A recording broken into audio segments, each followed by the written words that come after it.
college enrollment and surveys and federal data show the long-running trend is continuing. Colleges are on track to spend more per student on administrative costs than on teaching. It's no surprise then that Americans have begun to question the value of post-secondary education. Congressional Republicans heard these concerns and responded by passing the Working Families Tax Cut, which includes reforms to lower the cost of college.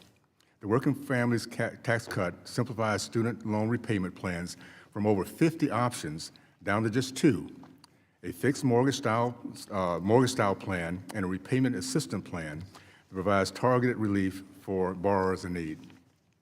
The law will also hold schools accountable for student outcomes with do no harm measure of postgraduate earnings, ensuring that degree programs improve students' financial prospects if they are continued to receive taxpayer funding. It also places reasonable caps on federal loans for graduate and professional students, ending the days of unlimited borrowing that allowed college tuitions to skyrocket. Unfortunately, graduate student loan debt has become a significant driver in overall student debt. I'm proud this committee has taken meaningful action to address the college affordable crisis, but there's more to do. There's still an opportunity for accreditation reform in line with the Department of Education's recent announcement to negotiate rulemaking on this topic. States also have a role to play. Today we'll hear about efforts in Utah and Florida to reduce administrative costs, implement performance-based funding systems, reform faculty tenure and workforce policies, and refocus accreditation on student outcomes. I'm confident that restoring market incentives to higher education will result in a better pricing for students.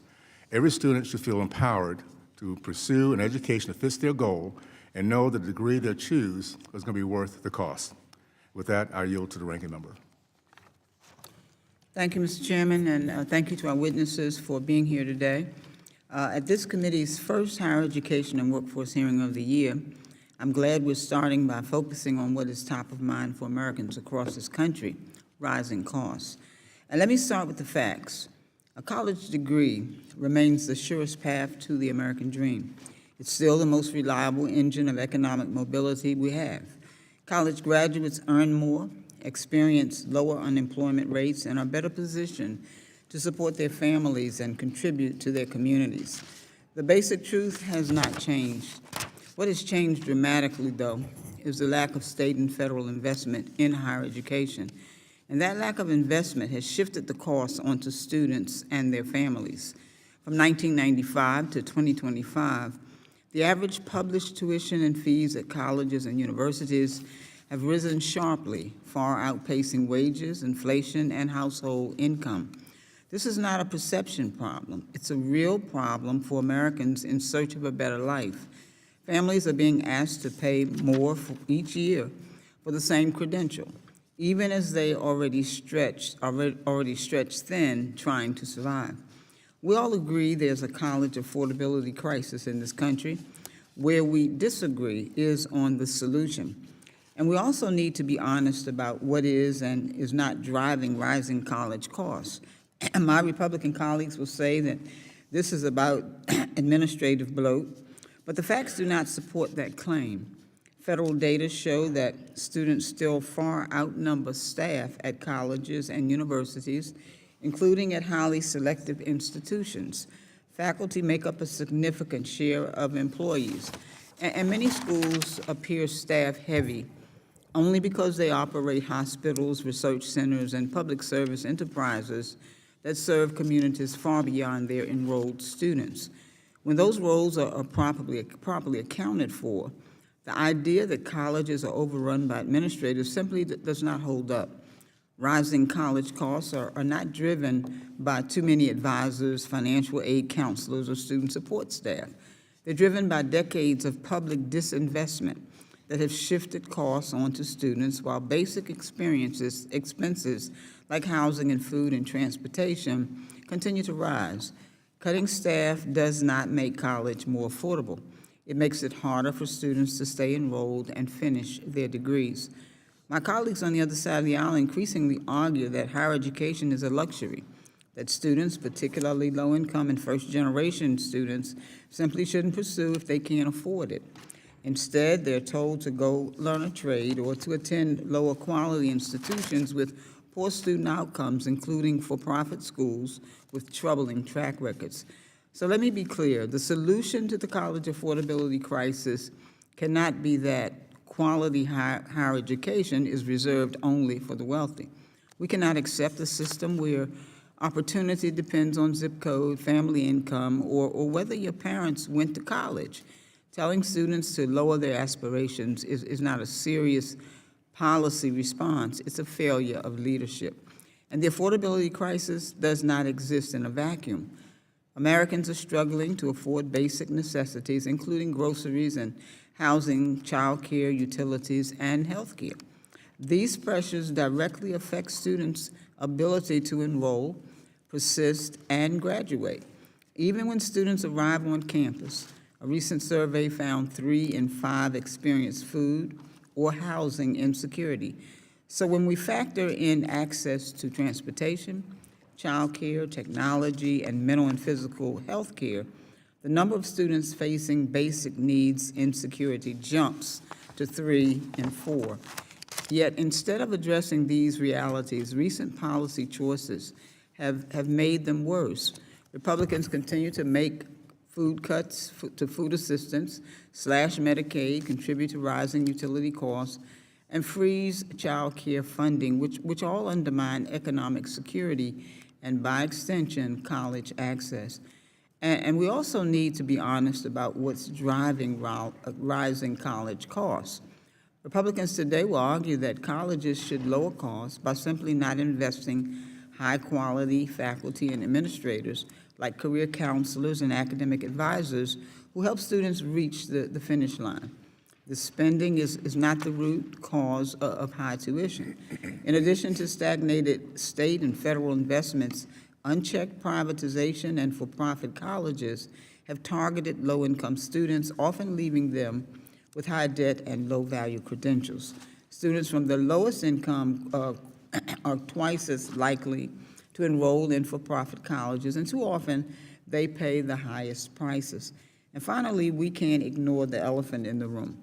Republicans' big ugly law, which makes this crisis worse, changes to Pell Grants, new borrowing limits, and a restructured repayment system narrow the pathways to higher education, particularly for underserved communities.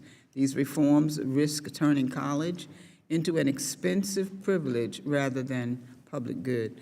This hearing is about one simple question: do we believe college should be accessible to everyone willing to work for it, or only to those who can't afford it? Mr. Chairman, I look forward to our discussion today. Thank you, and I yield back the balance of my time. Thank you. Pursuant to Community Rule 8C, all members who wish to insert written statements into the record may do so by submitting them to the committee clerk electronically in Microsoft Word format by 5 p.m., 14 days after this hearing. And without objections, the hearing record will remain open 14 days to allow such statements and other material noted during this hearing to be submitted for the official hearing record. I will now turn to introduce our 4 distinguished witnesses. Our first witness is Dr. Beth Akers, a senior fellow at the American Enterprise Institute from Washington, D.C. Second witness is a fellow Utahn, Mr. Jeffrey Landwood, the commissioner of the Utah System of Higher Education from Salt Lake City, Utah. Our third witness is Dr. Julie Morgan, president of the Century Foundation from New York City. Thank you. And the fourth witness is Mr. Raymond Rodriguez, the chancellor of the State University System of Florida from Tallahassee, Florida. I thank the witness for being here today and look forward to your testimony. Pursuant to community rules, I would ask that each of you limit your oral presentation to a 3-minute summary of your written statement. As committee members have many questions for you, the clock will count down from 3 minutes. However, pursuant to community rule 8D and committee practice, we will not cut off your testimony until you reach the 5-minute mark. I would also like to remind the witnesses to be aware of your responsibility to provide accurate information to the subcommittee. I first want to recognize Dr. Akers for your testimony. Thank you, and good morning, Chairman Owens, Ranking Member Adams, and members of the subcommittee. Thank you for the opportunity to testify today. Higher education and workforce policy affect nearly every American family, and getting this policy right matters enormously for students and taxpayers alike. I'm an economist who studies how federal higher education policy affects students and institutions. My remarks today will focus on 2 points: why reform has been necessary and what Congress should do next. Higher education still pays off on average, but outcomes vary enormously across programs. Many programs deliver strong economic mobility, while others leave students with debt and little improvement in earnings. For too long, federal policy subsidized enrollment without paying enough attention to results. Students often enroll without clear information about costs and outcomes, and taxpayers carry growing risk when programs consistently fail to deliver value. The recent reconciliation legislation marked an important shift by tying access to federal loans more closely to student outcomes. It's hard to overstate how important this innovation was for those of us who've been following this field for a long time. It established a simple principle: programs that routinely leave students financially worse off should not continue receiving federal loan dollars. The legislation also introduced new limits on graduate student borrowing. These limits operate as a consumer protection, helping prevent students from taking on debt that exceeds the economic value of their degree, while also restoring some price discipline in graduate education. But the work is not finished. I hope that Congress continues this work to strengthen accountability by paying greater attention to price. Programs that deliver similar earnings at much lower cost provide better value to students and taxpayers and should be recognized as such by policy. Congress should also continue improving transparency so students have clear, usable information before enrolling and before borrowing.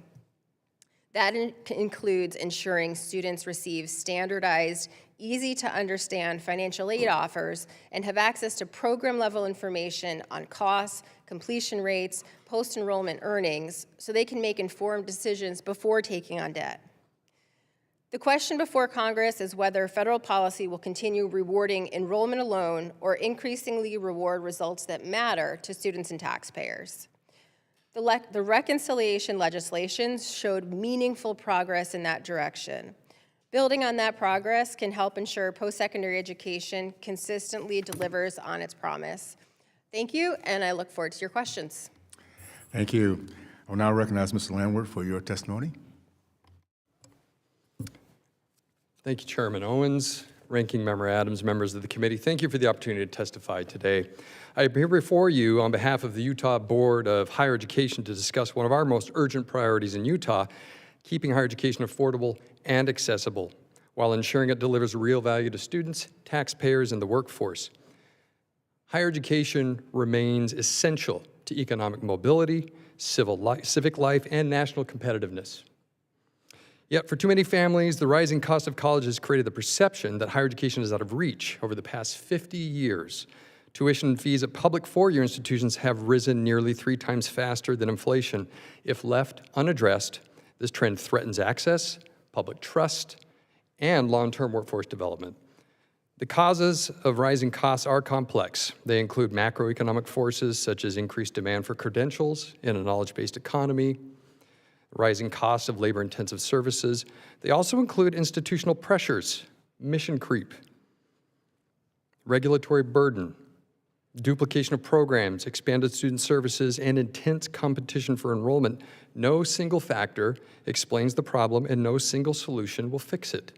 In Utah, we believe affordability requires strong governance, disciplined decision-making, and a relentless focus on student value. First, we are redesigning our system of higher education to fully capture the benefits of systemness. A recent performance audit confirmed that institutions too often act independently, duplicate programs, and compete rather than collaborate. Our response is a multi-year system redesign built around regional higher education centers with specialized institutional roles, shared services, and coordinated academic pathways. This approach emphasizes collaboration over competition, reduces duplication, and expands access without unnecessary cost growth. Second, Utah has implemented some of the most transparent and disciplined tuition and fee policies in the country. Institutions are required to justify every proposed increase through public hearings, clear cost disclosures, and board-level scrutiny. As a result, Utah's public institutions already have among the lowest tuition in the nation, and real tuition levels have declined over the past 3 years. Third, we're aligning funding with value through strategic reinvestment. Under recent state law, institutions were required to reallocate $60 million statewide towards high-value workforce-aligned programs. Early results show significant reinvestment in healthcare, engineering, computer science, and technical education while reducing administrative costs and strengthening instruction. Utah's outcomes reflect this approach. We have the lowest average student loan debt in the nation, and one of the lowest rates of students graduating with debt. This is driven by low tuition, strong concurrent enrollment, high-value technical pathways, and a culture that emphasizes responsible investment. Finally, federal policy matters. Financial aid reform, transparent value reporting, accountability for program outcomes, and expanded Pell eligibility for short-term credentials all support affordability when aligned with student return on investment. Affordability is not about lowering quality. It is about delivering education that is efficient, accountable, and worth the investment. Utah's experience shows that strong governance and clear incentives can bend the cost curve while expanding opportunity. Thank you, and I look forward to your questions. Thank you. Now I'd like to recognize Dr. Morgan for your testimony. Thank you. Good morning, Chairman Owens, Ranking Member Adams, and members of the subcommittee. Thank you for the opportunity to testify at this hearing.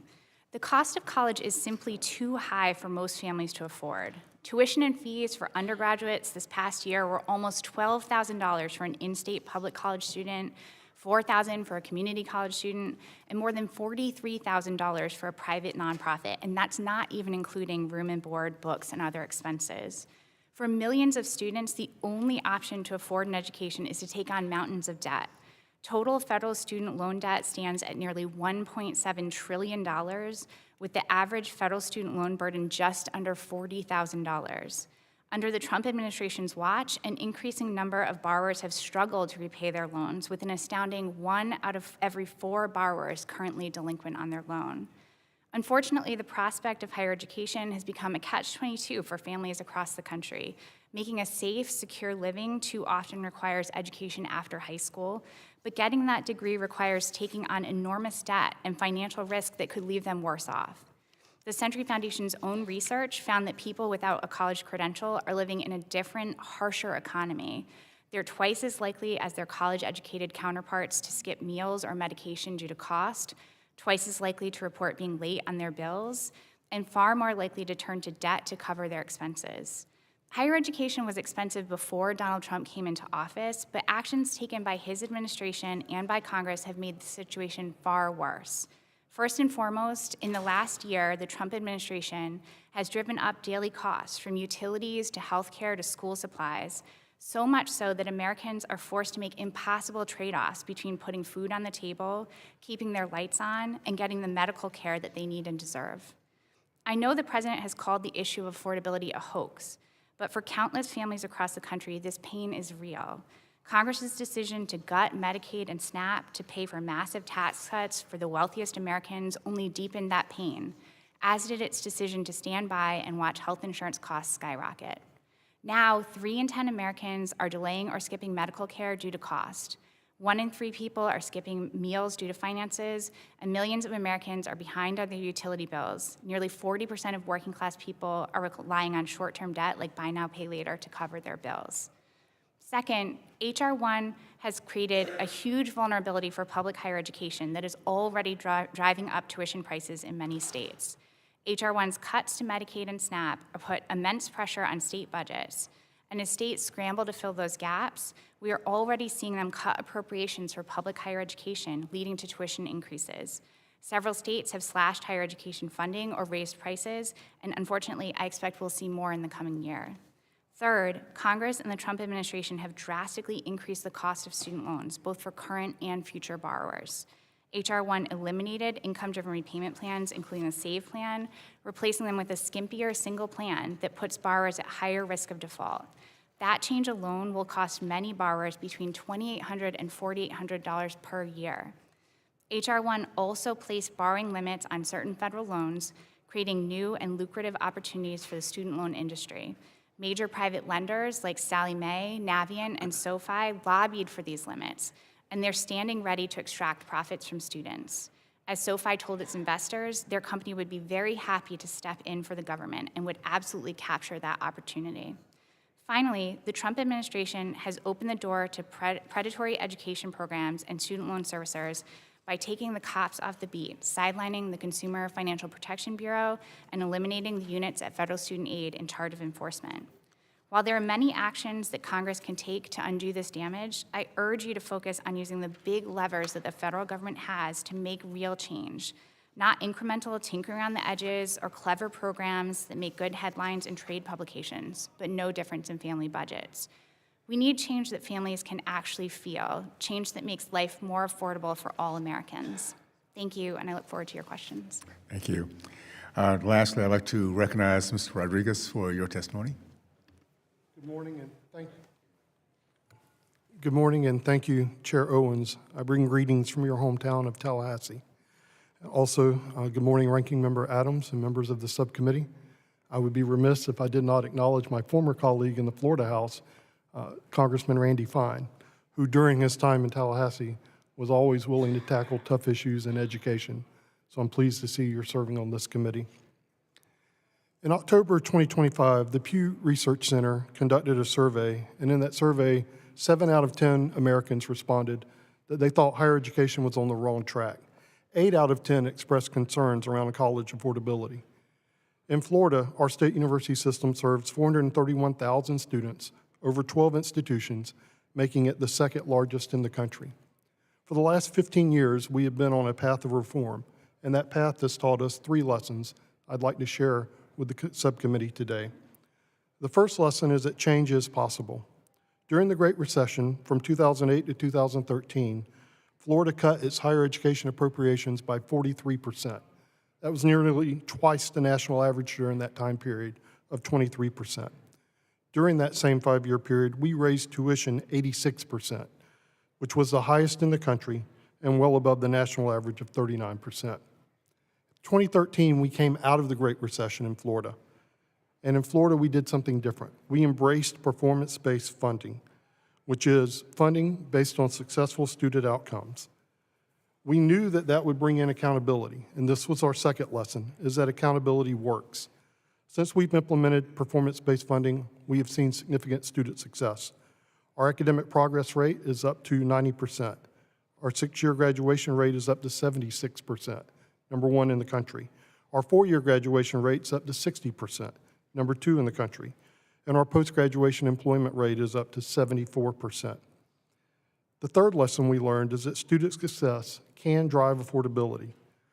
Each year, we present the results of our 10 performance-based funding metrics to our legislature and to our governor. And our legislature and governor have taken the progress that we've made, and they have continued to invest in our system as a result of that. In-state resident undergraduate tuition in Florida has been frozen since 2013. We now have the lowest resident undergraduate tuition and fees at $6,359, nearly half the national average of $11,950.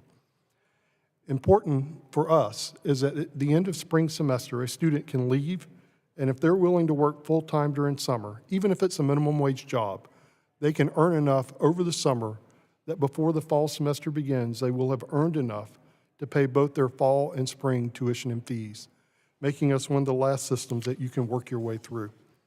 The result of low tuition and fees is that fewer students need student loans. In our most recent data, 80% of our Florida resident undergraduates were enrolled with no student loans.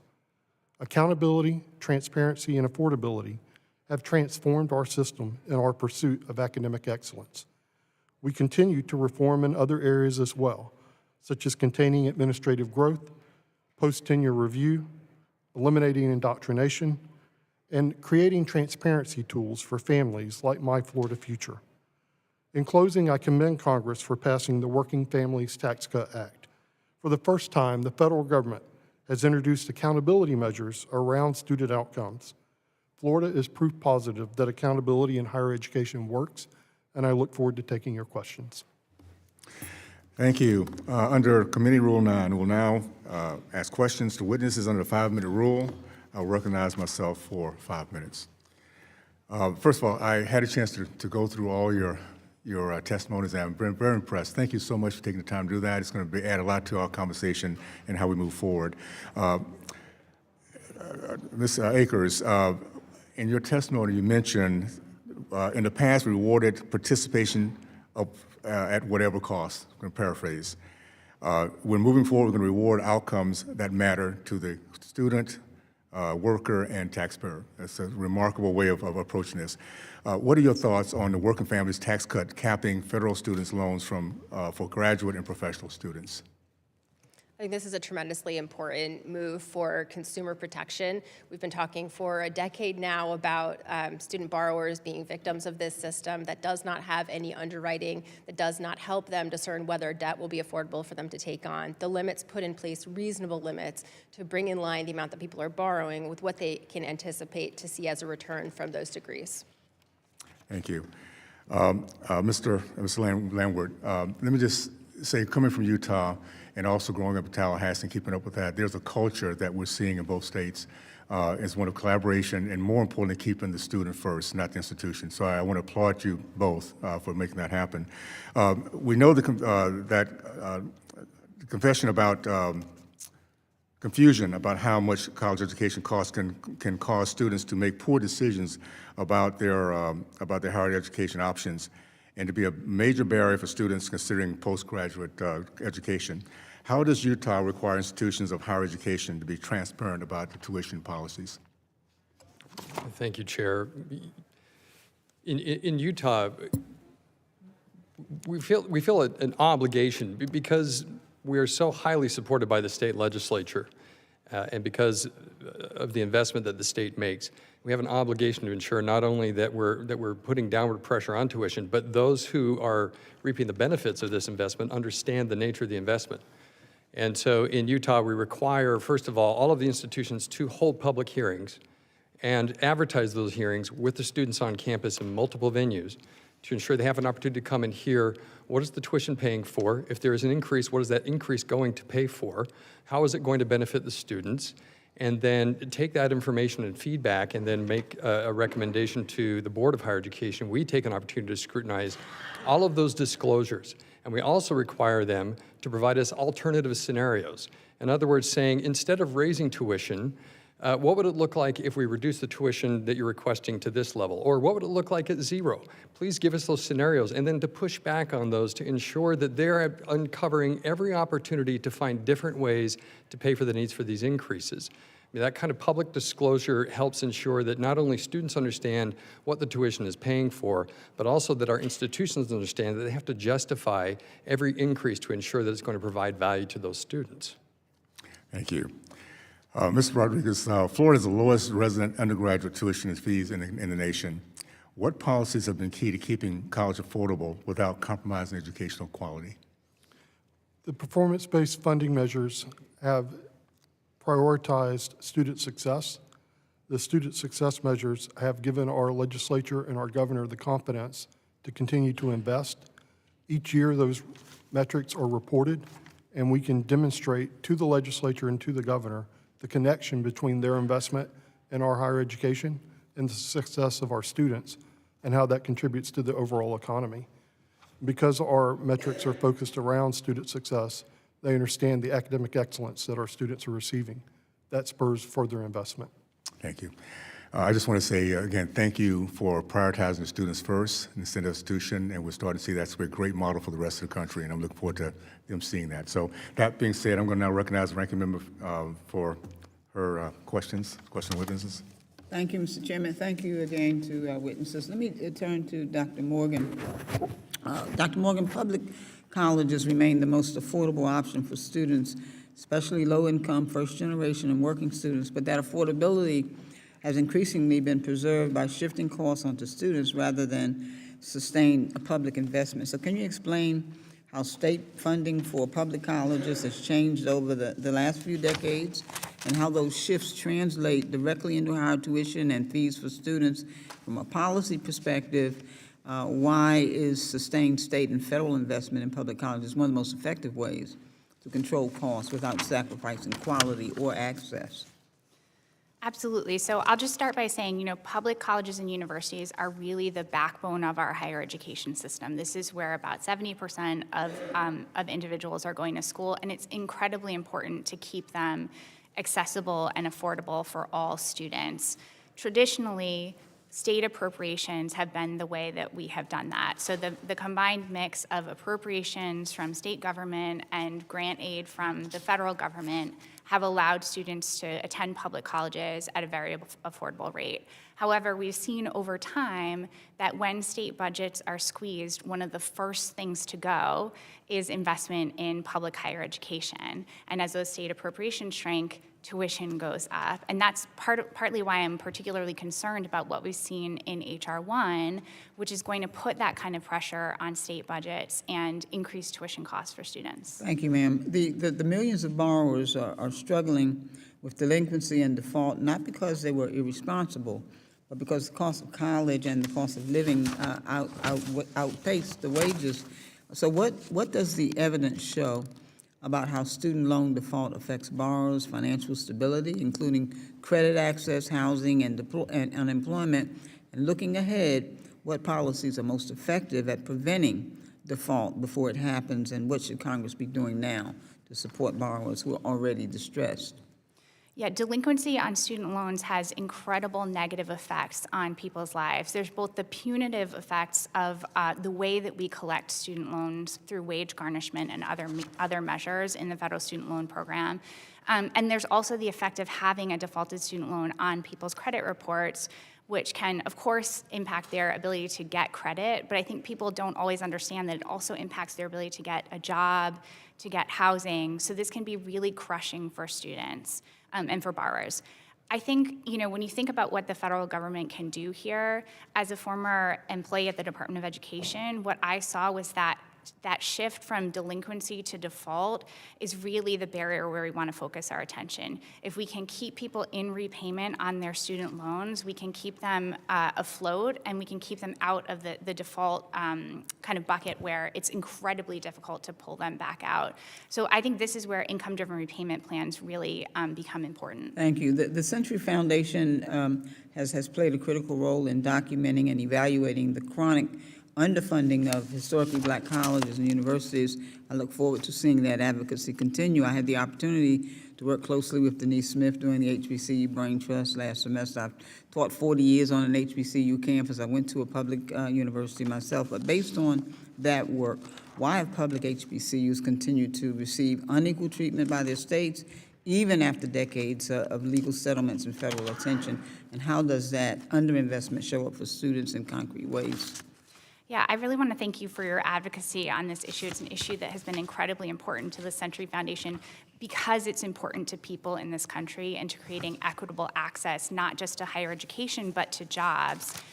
We know that HBCUs provide incredible support for Black students around the country and also have experienced unequal funding. And so it's incredibly important that we focus in on equalizing the funding for those schools so that students can experience the same outcomes as their peers. So what should Congress expect from states and institutions to ensure that HBCU funding gaps are actually closed, not just acknowledged? And how can organizations like yours continue to play a role in holding systems accountable for delivering on that promise?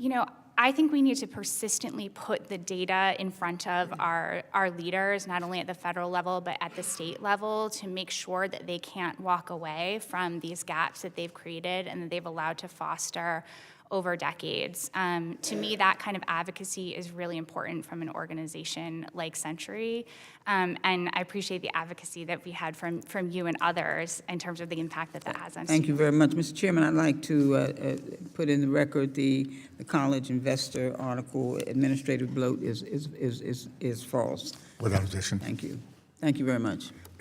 Thank you. I'd now like to recognize the chairman of the full committee, my friend from Michigan, Chairman Walberg.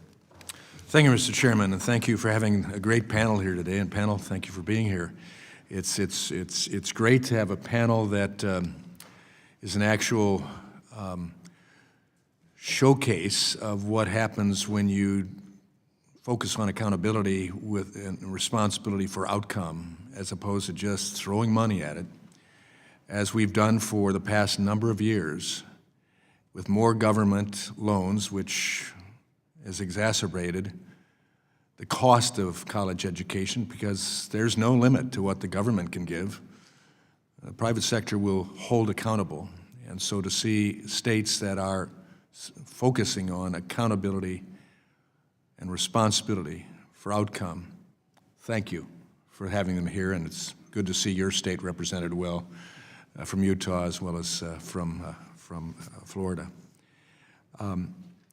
Dr. Akers, what do you say to the people who often say, a lot of whining going on out there, even before the One Big Beautiful Bill is in action fully for how we're dealing with student loan issues?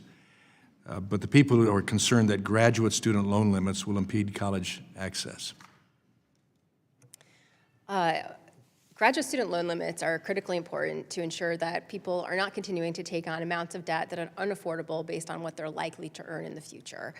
There's a lot of concern about different programs, whether professional, graduate degree programs have eligibility for different loan limits. It's really important to rewind and come back to the point that the limits on graduate and professional loans altogether, the objective is to make sure that people are not able to borrow more than is going to be affordable for them to pay in the future.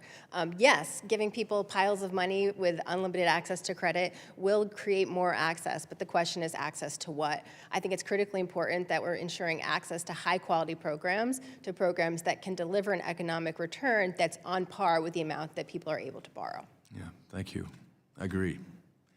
Mr. Landward, good to see you here today.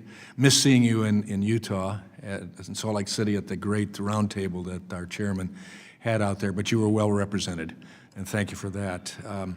We've heard concerns that reforms in the working families tax cuts threaten college access. But don't skyrocketing college costs also make college unattainable for many students? Thank you for the question. The answer is yes. Ultimately, in the Utah system of higher education and as prioritized by the state legislature, affordability is one of the key priorities that we have. It's no secret, any study about college-going rates and even college retention, the cost of going to college and staying in college is one of the primary barriers to access and to completion. And we simply have to recognize that as a system of higher education, we have an obligation to the students who enroll in our institutions to ensure that they are affordable. And so when we look at whatever reforms are coming either from the federal government or at a state level, the intent here is that we want students to go, and we want them to stay, and we want them to graduate. And we'd like them to graduate in a way where they actually have a return on that investment, meaning they're going to earn more than what they had to put in. The data shows that if they can get degrees that have that kind of return, it is so worth the investment that they're making. And so we have to make sure that we're removing all of those barriers to affordability. Yeah, and it encourages them for continuing education in the future as they develop beyond the job that they're in as they start. So thank you. Mr. Rodriguez, boy, it's exciting to hear that a student in Florida, many students at least, can work during the summer and pay for their school bill. Kind of harkens back to my days of maybe working 2-3 jobs in the summer, but still paying for my education. How did Florida address administrative bloat while holding institutions of higher education to high standards of operational efficiency? That's a great question. What we've seen over the last 4 decades is that the growth of administration has averaged around 3.9% annually. In Florida, we require each university, when they submit their legislative budget request, which is what they give the legislatures asking for appropriations, to include on that request their number of administrators, FTE equivalent, and their 5-year trend. So they know when they go to the legislature to ask for funding, that legislature has that top of mind when they're considering that appropriation request. What we have found is over the last 10 years, our appropriations have grown a total of 2% in administration. I'm sorry, our administration has grown a total of 2% over the last 10 years. Wow, wow. Mr. Chairman, could I, without objection, enter into the hearing record a report from the American Enterprise Institute, the Education Council, and the Century Foundation, which recommends, and I quote, reasonable loan limits That's exactly what we did in the working families tax cuts. With no objections.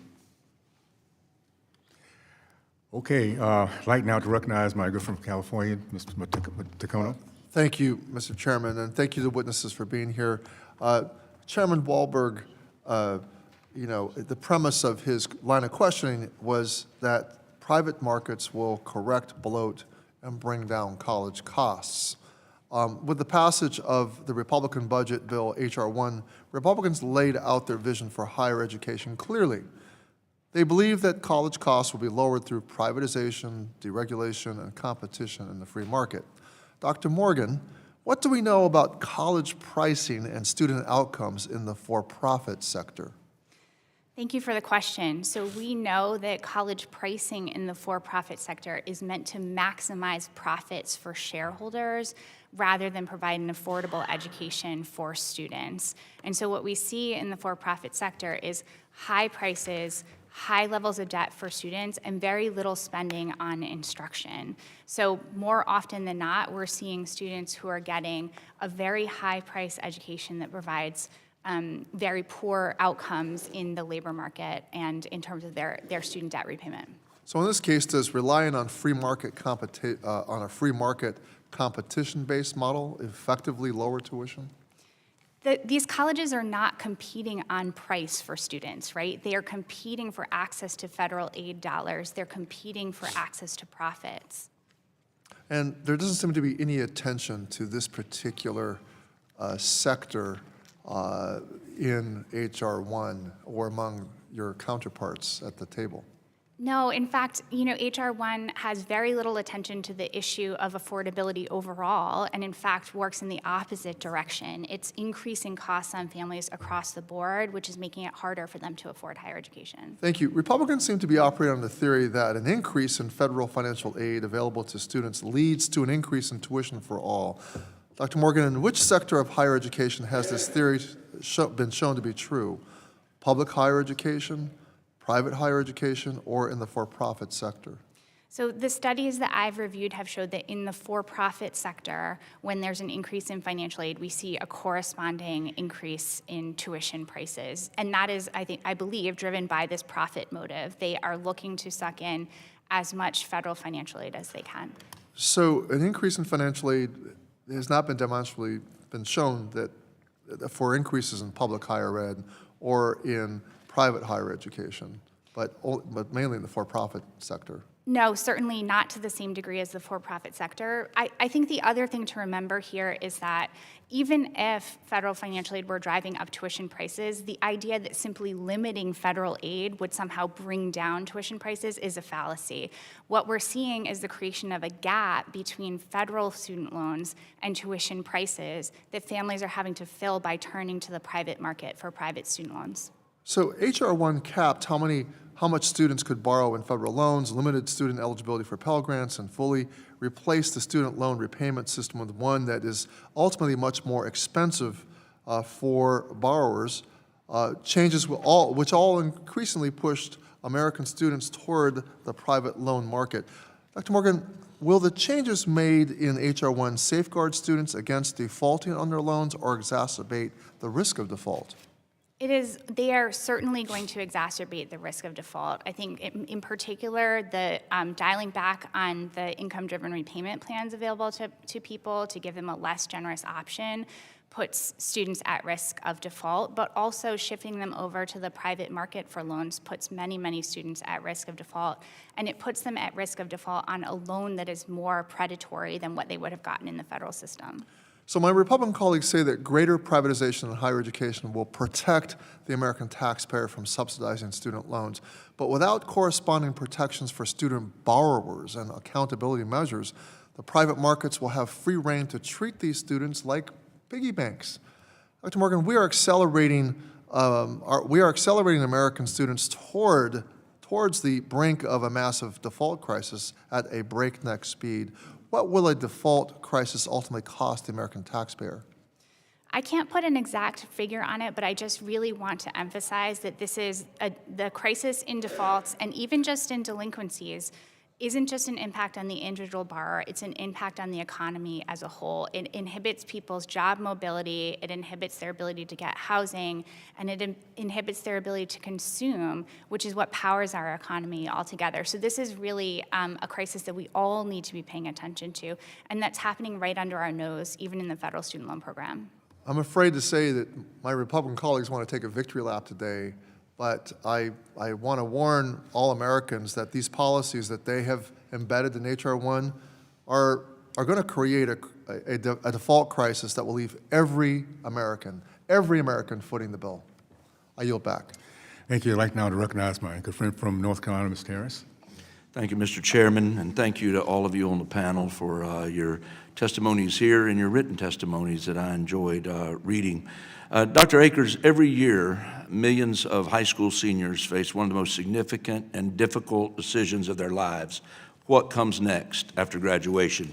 However, these young adults are all too often led astray when deciding on which college they should attend, what field of study to pursue, or even whether college is necessary at all to achieve their career goals. So I want to just ask you up front, in your view, how is today's higher education system failing high school students as they prepare to make these significant life-altering decisions?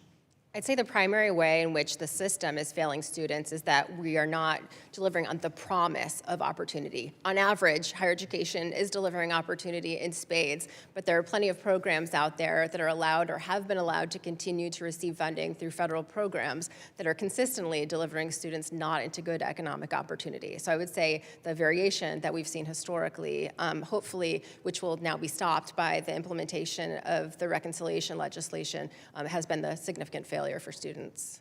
Well, as you noted in your testimony, while a college degree can and often does pay off for many Americans, those outcomes are highly program specific, and for some students, attending college actually leaves them worse off financially than if they had never enrolled. And you also highlighted what you described as an information gap, I noticed, where students enroll without a clear understanding of the true cost of their degree. So how does this information gap impact students' decision-making, and who would you say are disproportionately harmed by these misguided and irresponsible policies? In general, I'd say they're already economically or racially disadvantaged students who are struggling to make the best decisions about college. We've made it really hard for people to make good decisions. The information technically exists. There's a website out there, the collegescorecard.gov. I go there all the time. But American students, especially young high school students or even returning adults, don't know that this is where the information is, that they need to make decisions. Secondly, institutions have made it difficult for students to interpret, or potential students to interpret, the financial aid offers that they give to them in a self-serving manner. We need to make it more clear so that people can make decisions that are in their own best interest. Well, and I agree. And Congress has a responsibility to hold colleges and universities accountable, which is why in H.R. 1, Republicans placed reasonable limits on how much students can borrow.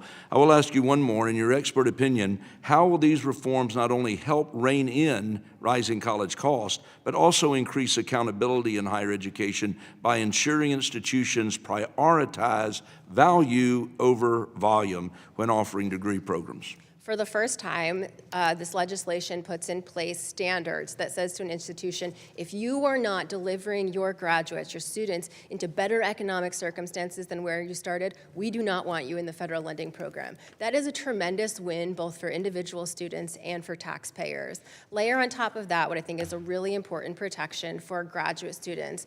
We've struggled to pin down exactly through research the relationship between the availability of credit in student lending programs and prices. But very recently, a set of economists were able to pin down very precisely there has been a tremendous increase in cost of graduate professional programs because of the eligibility for credit that has been largely unconstrained. And so this is going to, for the first time, put downward pressure on prices of those programs, which really works to serve students better because they get a better deal, they get those returns at a lower cost, and also protects taxpayers from the downside of having to repay these loans. I've only got a minute left, and Mr. Landward and Mr. Rodriguez, I will say I was greatly encouraged by the steps your respective states have taken to ensure institutions of higher education remain accountable to both students and taxpayers. So since I only have about 45 seconds left, Mr. Landward, Utah requires public institutions to submit 3-year plans to evaluate your programs and administrative costs. How has this planning requirement changed decision-making at the institutional level? And can you give us any specific examples that, of how costs have been reduced? Thank you for the question. I'll be brief. We do require now institutions to provide a 3-year, what we call a strategic reinvestment plan. And these investment plans were developed through a state law that essentially took $60 million out of the state higher education budget, held it, and then had those institutions tell us in a 3-year plan where would that money come from and cuts and where would it go, based on criteria like enrollment, completion rates, discipline-related professional outcomes, including placement, employment, licensure, wage outcomes, current and future industry demand, all of these things showing that this is the type of thing that ensures a high return on investment. Institutions now are making decisions based on those criteria and can show that we have de-invested in programs that were poor performing or administrative costs that were not fundamental to the mission of the institution, and have reinvested that back into instruction in programs that provide higher value to students. So the investment in higher education didn't go down, it's just smarter. Thank you. My time's expired, Mr. Chairman. I yield back. Thank you, my friend from Connecticut, Mr. Courtney. Thank you, Mr. Chairman, and thank you to the panel. So last November, the Department of Education issued its hit list in terms of occupations that no longer are defined as professions, which I think anybody who even has casually followed this issue has triggered a backlash of just biblical proportions, particularly in the healthcare space, where occupational therapists, physician assistants, nurse practitioners, nurse anesthetists were, again, treated, basically removed as a professional occupation. Aside from the insult that I think many people in that area felt, I mean, it would have had real-life consequences. It put a lower cap in terms of borrowing. And again, the fantasy that we hear from some of these witnesses today, particularly from the American Enterprise Institute, that that's somehow going to introduce market discipline in terms of tuition. I mean, the fact of the matter is banks know better because they were lobbying for these caps because they understand that the limits are going to force student borrowers into the private market. And again, Dr. Morgan, maybe you can talk about that. You mentioned it in your testimony. Yes, thank you. So I'll start with that lobbying effort. I think it's important to understand that we saw private lenders place paid advertisements in places like Politico, driving up this idea that student loans were this huge problem and that the thing that we needed to do was to cap them, right? So publicly they're saying we need caps on student loans. Privately, what they were saying to their investors was, we're waiting in the wings. There's a profit opportunity for us here. And I think that those people who you're describing who are locked out of the limits on professional degrees, so particularly, nurse practitioners and other people in these advanced healthcare fields who are not doctors, they're exactly that prime kind of target, right? So for a SoFi or for a Sallie Mae, this is the person who they're going to go after. Those borrowers cannot expect their tuition to decrease to match the federal loan limit. They're going to end up paying for high-cost private student loans to fill the gap. And of course, with private loans, I mean, there's always an underwriting component in terms of, trying to qualify for a loan, whether it's a collateral requirement or, just, again, a financial position where the bank, can certify that it's a low-risk loan. Banks, again, have sort of recognized that this is going to be an issue for a lot of students because they're now basically talking about coming to Congress to ask for loan guarantees, which is really just basically a trip back in time in terms of just sort of the ripoff that was in the student loan space, where banks were getting basically total government guarantees as well as higher interest rates. I mean, that's really sort of where they're trying to push this system. Isn't that correct? Yeah, exactly. We've seen this play before, right, from the banks, where they get people hooked on the student loans, and then they come in and they say, you know, if we can't offer the loans, people won't have access to college. Why don't you help us out here? And it ends up costing the federal government an enormous amount of money, and really for what, right? But, you know, I think the other thing to think about here is, like, for people who cannot get that loan from a Sallie Mae or a Navient or a SoFi, they're being turned to credit products that are much more predatory and much worse for them than even those private student loans. So we're going to see people taking on credit card debt. We're going to see them increasing their buy now, pay later debt and turning to shadier providers with much higher interest rates and much more onerous terms for default. Yeah, so the title of this hearing really should be about working families getting run over by the one big beautiful bill. Again, I know they're trying to rebrand the H.R. 1 to a different title, but the fact of the matter is most people in this country have sort of figured out what a scam it is. The American Nursing Association, when this announcement came out in November, they made it crystal clear. We have a nursing shortage in this country, and this whole enterprise is going to aggravate that nursing shortage. Mr. Chairman, I have a letter from the American Association of Nurse Anesthesiology, which again lays out the reason why, the record of the fact that their members have almost a perfect record in terms of loan repayment.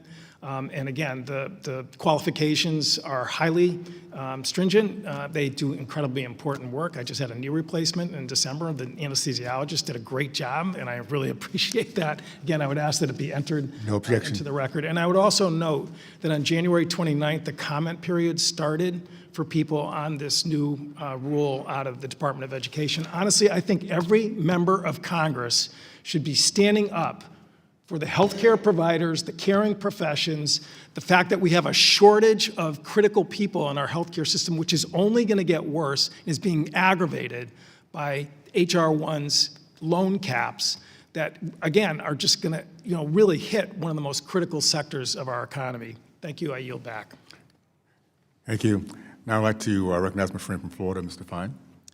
Thank you, Mr. Chairman, and I'd like to use my time to basically brag on Florida, because Florida has led the way. And I'd be remiss if I didn't acknowledge Chancellor Rodriguez, who is a third-term member of the Florida House, took a shy, unassuming, very quiet member when he showed up under his wing and helped show me the ropes. And I was privileged during my time in the legislature to help spearhead a lot of the changes we've talked about here today. I chaired education committees for 4 of my 8.5 years.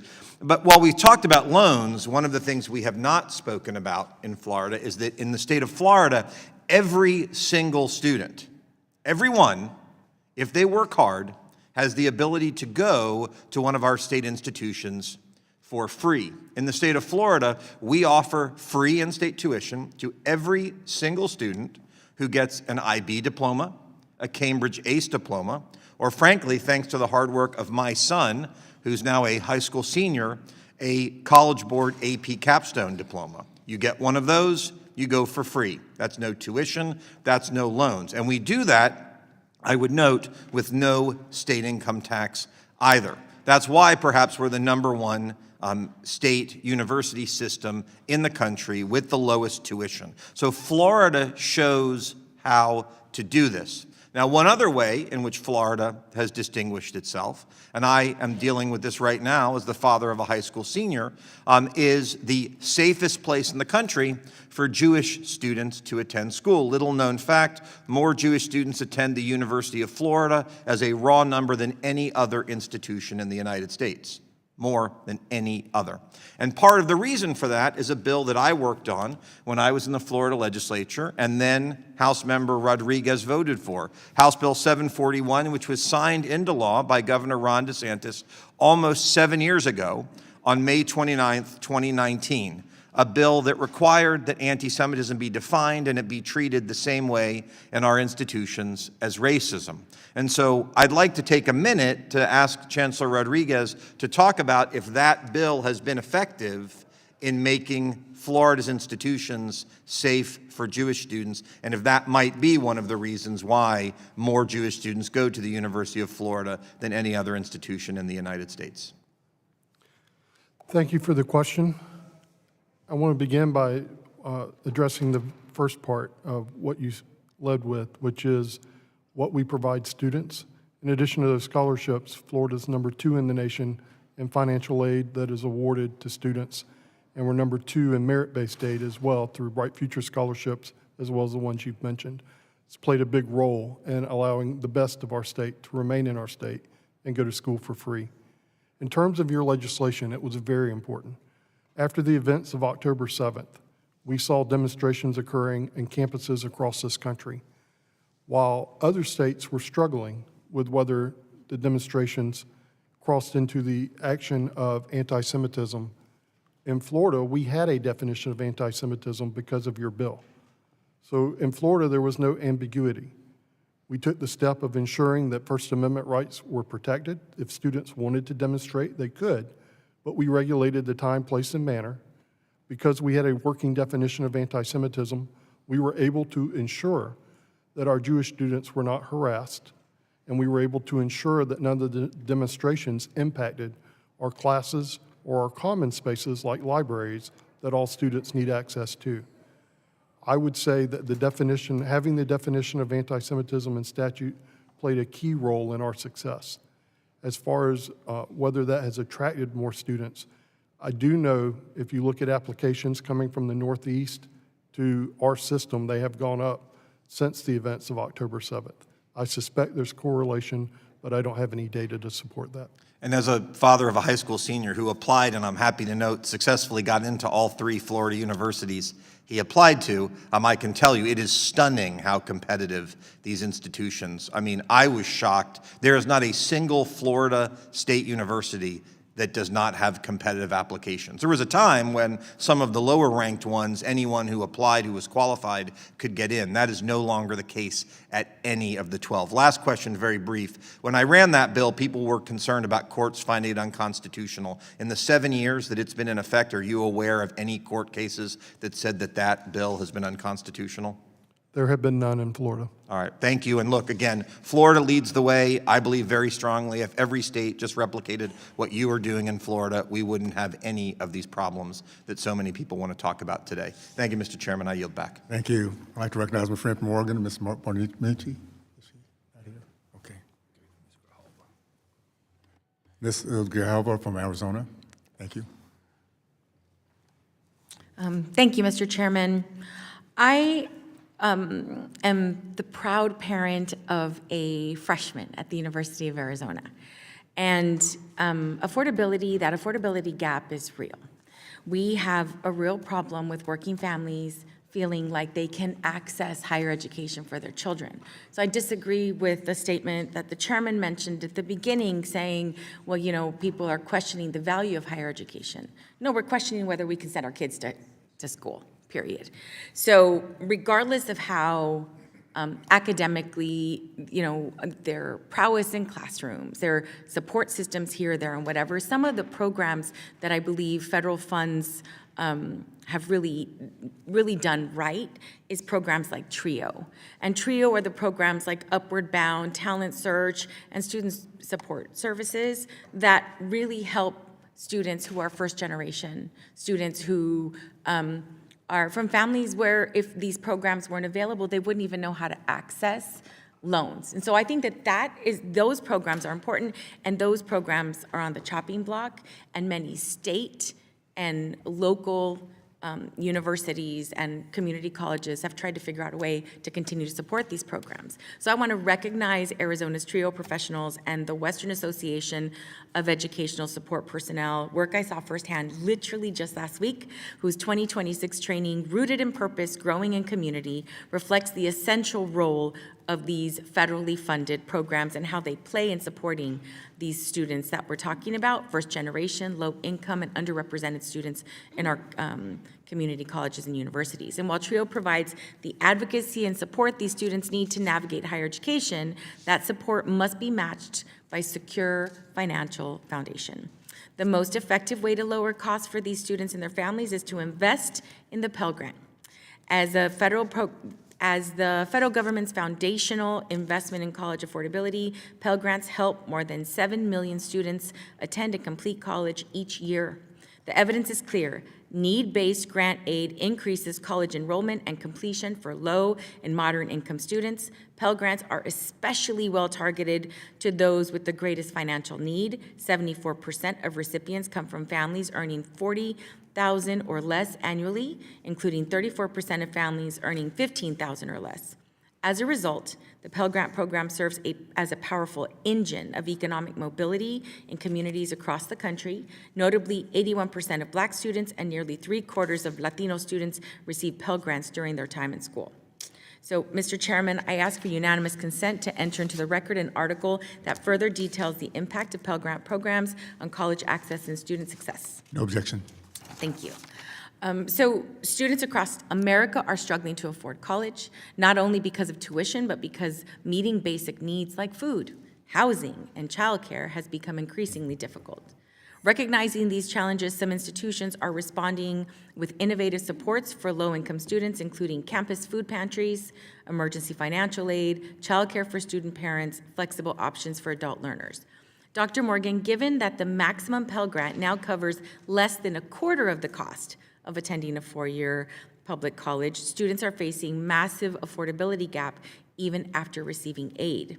Can you provide us with an overview of how this gap contributes to the basic need challenges, such as food and housing insecurity, that students face today? Yes, I think there are two important factors for us to think about with this basic needs gap. So one is the one that you mentioned, which is the Pell Grant and other aid that students get from their institution or from their state doesn't cover enough of the cost of college, putting a lot of burden on the individual who, as to your point, from lower income families, particularly students of color, those burdens are already pretty insurmountable on their own. I think the other thing to think about is that, the burden of paying for college doesn't fall on a family in a vacuum. It falls in the context of all of the other costs that they face, including healthcare, utilities, all of these costs that are rising under Donald Trump. So I think about the cost of healthcare in particular, where Congress has allowed the subsidies for ACA to lapse, and now families are facing much higher healthcare costs. For some families, that's an additional $4,000 a year, right? That is the cost of attending a community college. It's a big chunk of attending a four-year institution, and that's putting even more pressure on the individual. And to your point, colleges have done a lot to try to meet these basic needs, but they cannot keep up when this is 3 in 5 students who are facing basic needs challenges. So how can federal, state, and local governments work with colleges to support students' basic needs? I think that states and the federal government have to step in here. We have to understand that the aid that and the appropriations that we provide to these institutions are going to be the major way of filling that gap. Yeah. So the HR 1 repayment assistance plan hurts low-income borrowers. Dr. Morgan, for millions of borrowers, student loan repayment is not just a financial issue. It shapes whether you can save for a home and start a family. So I appreciate all of your feedback here. Thank you, and I yield back. Thank you. Thank you so much. I'm a friend from Guam, Ms. Milan. Thank you, Mr. Chairman, and for the subcommittee hearing today, especially we are finally addressing the runaway college spending that we are seeing today. Dr. Eckert, right? You expressed that really well on your opening statement, so thank you so much. And it is a runaway college spending situation that we're seeing here.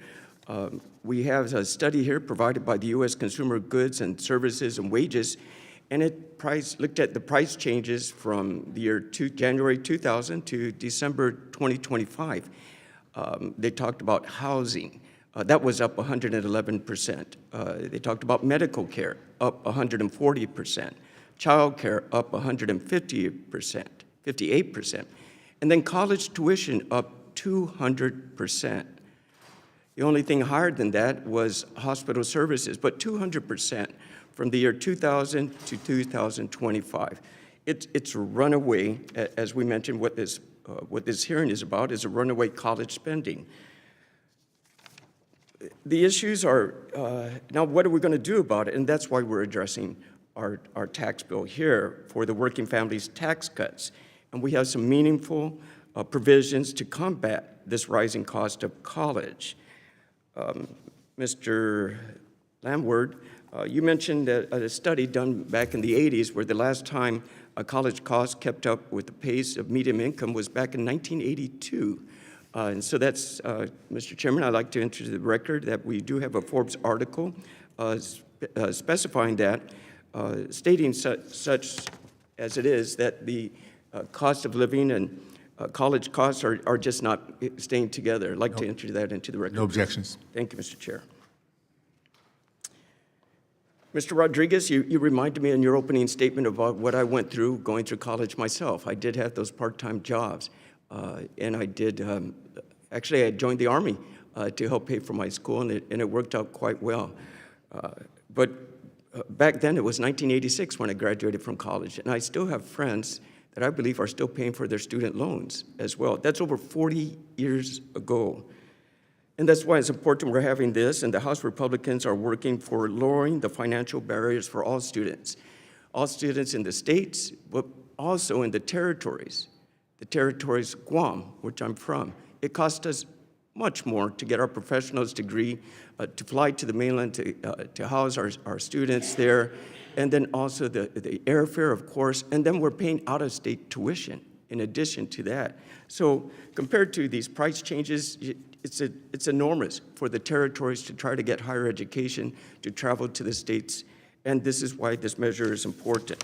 So I'd like you, Dr. Ackers, to please expand upon some of the things you were discussing, especially what the results of when we have unlimited federal borrowing for graduate students. This is one of the critical problems that's been plaguing higher education for a decade now. The reconciliation legislation did really a fantastic job in taking a first step towards tackling it. We know that with graduate students able to borrow basically unlimited sums, pair that with a lack of high levels of financial literacy, and you get students paying more for their education than it's really going to be worth, and is really appropriate for both those individuals and for taxpayers.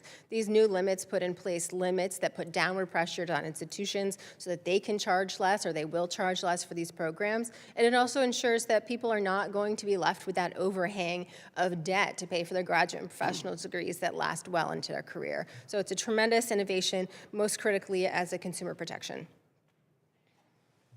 Thank you for that. Mr. Landward, you also mentioned a 3-year plan. Can you expand a little bit more on that? It sounded really interesting. Yeah, thank you. So again, this was a conversation with the Utah legislature. In Utah, when you look at the total appropriated funds, tuition, and state support, Utah contributes 63% of the cost of higher education from taxpayer funds. And so the question was, for taxpayers and for those who represent those taxpayers in the legislature, are they confident that that investment is providing a good return? In other words, is it providing value to the students, and is it providing value to the state?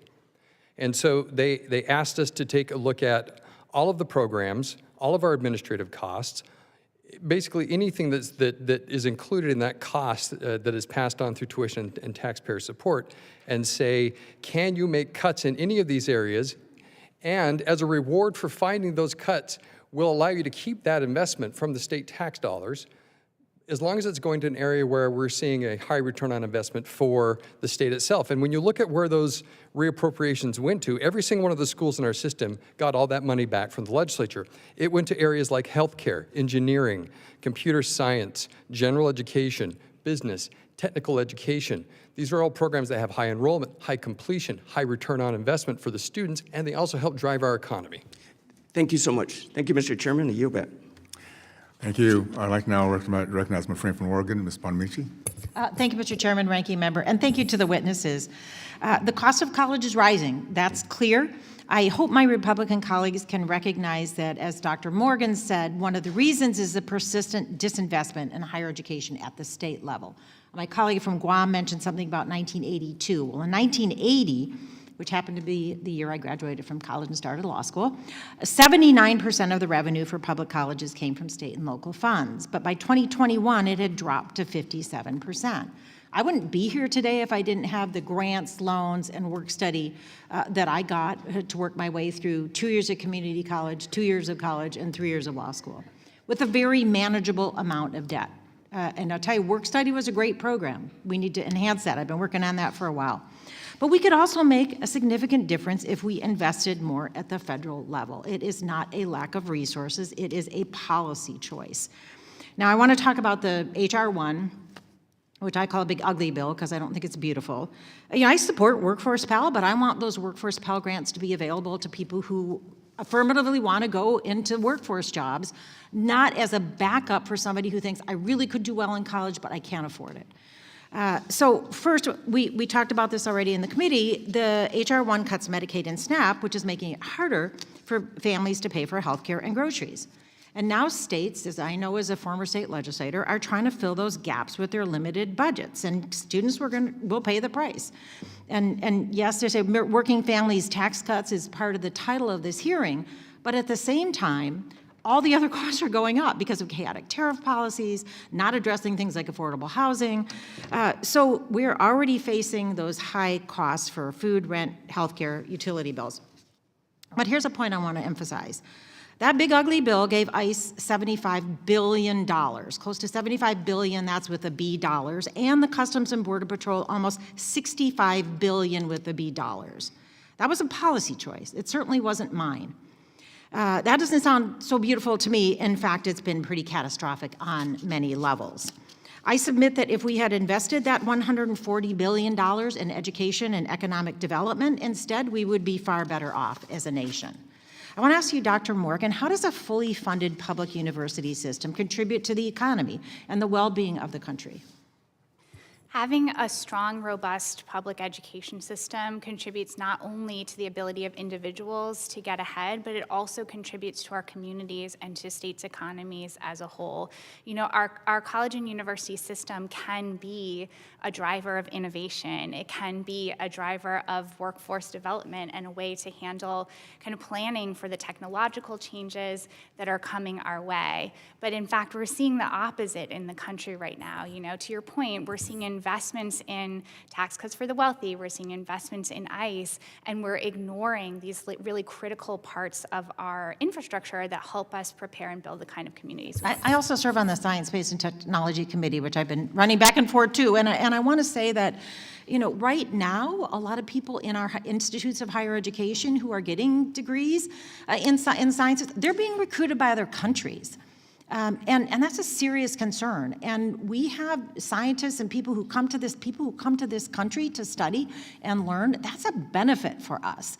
And we're seeing them not wanting to come right now because of cuts to research, cuts to science, and because of the terrible immigration policies that are making them feel afraid to come to this country.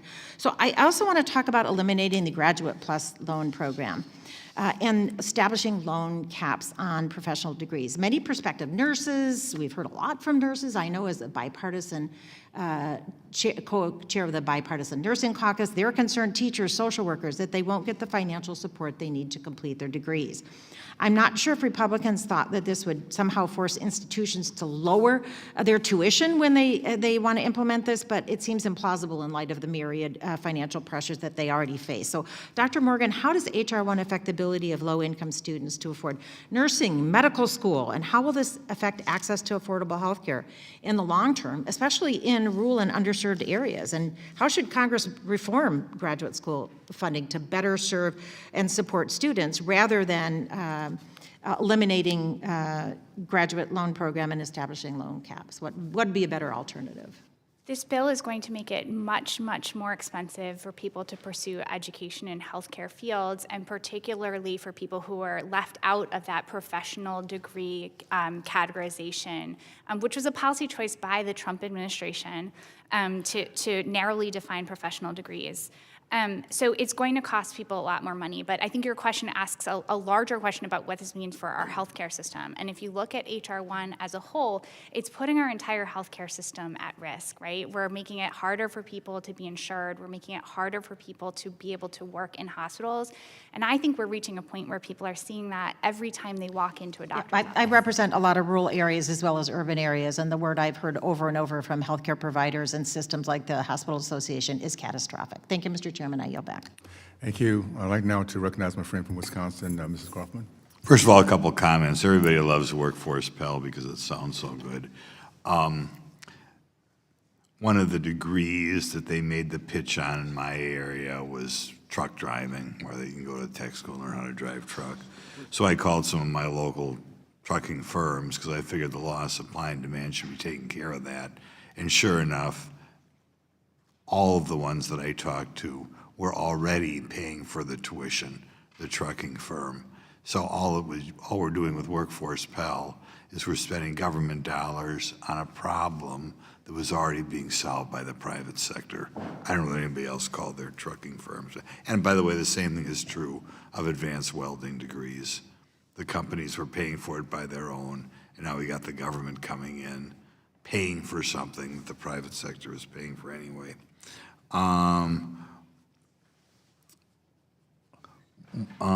It seems to me one of the big problems with education is frequently people get degrees that there's not value of. We'll come back to nursing in a second, which is a great value. But, you know, plumber, electrician today, where we have such a huge shortage, those guys can be making far more than college graduates. Does anybody have any suggestions how we can prevent students, not from getting a nursing degree, but prevent students from getting a psychology degree or communication arts degree when they could do so much better going into the trades? That's where I think the real problem is. You want to take a crack at it, Beth? I can jump in there. You know, my feeling is that we have an insufficiently informed set of consumers when it comes to higher education. We've done too little to help people understand what it is that they're paying for, what they're likely to pay, and what opportunity it's going to deliver to them in the future. Surveys show that people go to college for primarily one reason, and that's to make more money. And so if we give people and empower them with this information, they will make the choices that lead them down those paths, and that's, I think, what the role of government is today. Okay. Just another factoid that I've been trying to point out here. You see those Walmart trucks driving around, you know, Live Better, whatever, it's in the back, the Walmart trucks. Those guys make 140 grand a year, just so you know. Okay.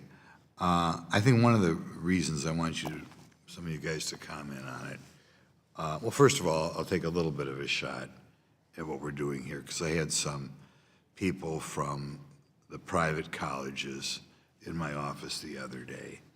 And with regard to nursing, they knew people who wanted to go through that program in like 3 years and wanted to go to summer school as well as the regular time. They felt that because we couldn't, because of the annual cap in student loan debt, that those students could not get through, say, in 3 years like they wanted. Do you think, Dr. Akers, there's any way to tinker with that program to get a little more out to kids who are doing summer school? I can't say I'm an expert exactly on the mechanics of how we would make that possible, but that seems like a reasonable accommodation. Okay, it's reasonable. Well, we'll let our committee chair, he's not here anymore, we'll let him remember that it's reasonable. I think one of the reasons why the cost of college has gone through the roof is the number of non-teaching personnel in universities and colleges has gone through the roof in the last 40 years, right? Normally you'd think if I'm going to set up a college, the vast majority of my employees are going to be professors or teachers of some sort, but instead we've had a skyrocketing number of people in non-teaching positions. Does anyone care why that's true or comment on that? I'll take a stab at that. Okay. I read a study that was released a year ago by an economist at AEI, Preston Cooper. He looked at all of the administration across higher education from iPads. He pulled the iPads data.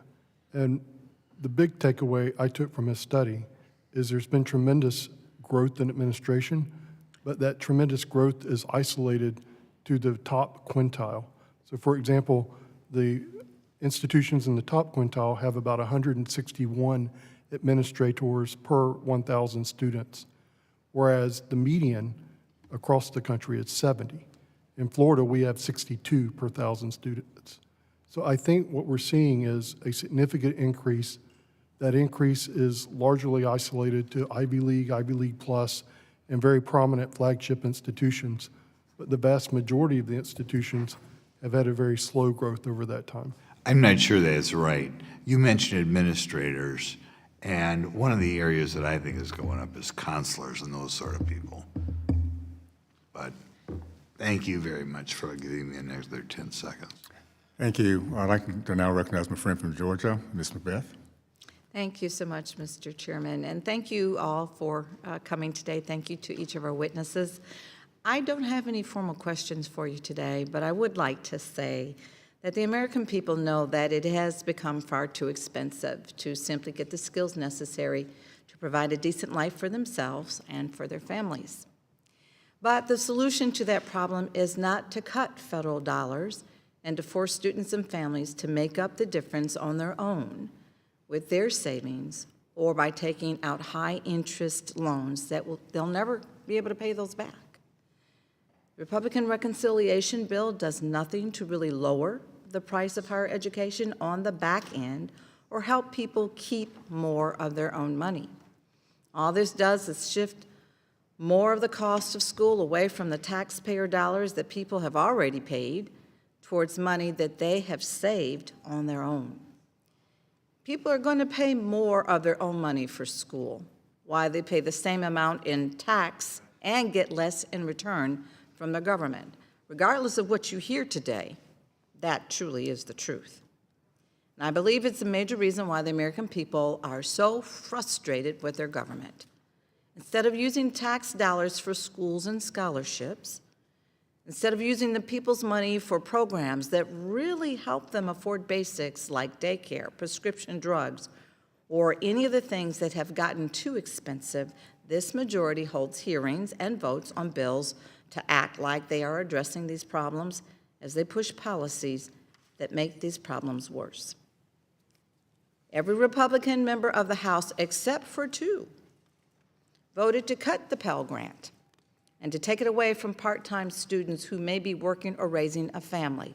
Just two. The Pell Grant, a program for students with significant financial need, for the students and families who have the least in our country. There are members of this majority who had millions of dollars in PPP loans forgiven during the pandemic, but refuse to help nurses and teachers go to school so that they can do some of the most important jobs that are needed in our society. There are members of this body who had loans forgiven for amounts that many Americans only dream of making in their lifetimes, all while they cut funding for health care, and education.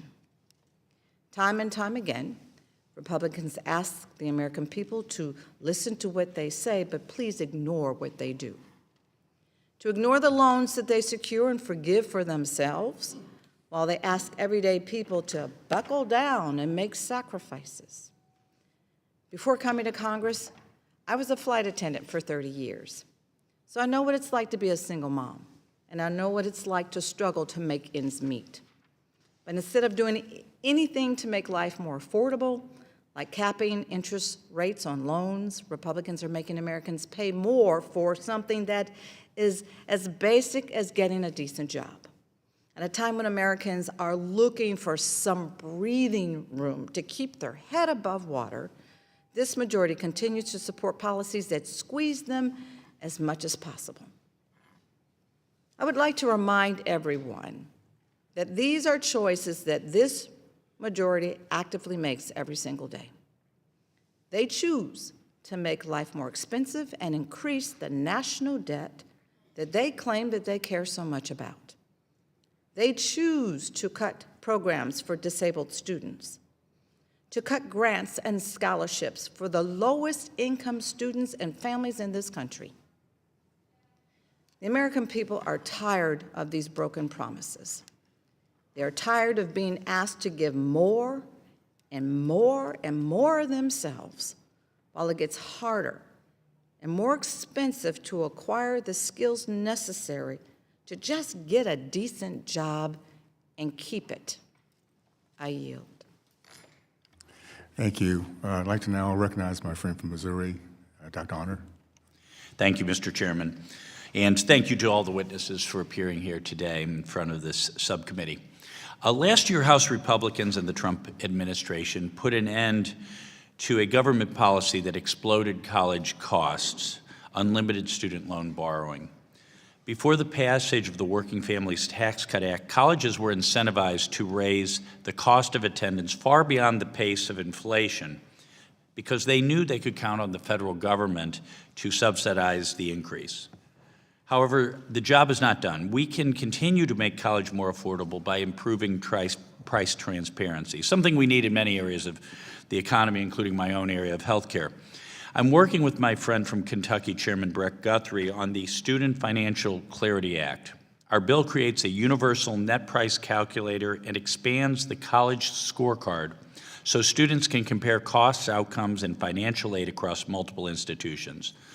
This committee has approved that bill, and I am hopeful that it will be brought to the House floor soon. After college, many students don't know how to navigate the loan repayment process. They are overwhelmed and don't feel they fully understand there will ever be an end in sight.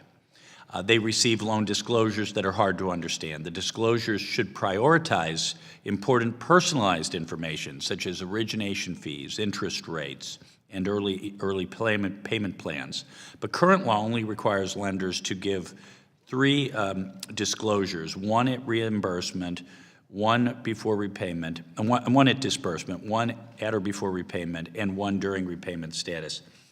Ms. Akers, do you think students would benefit from regular monthly disclosures during the life of their loan?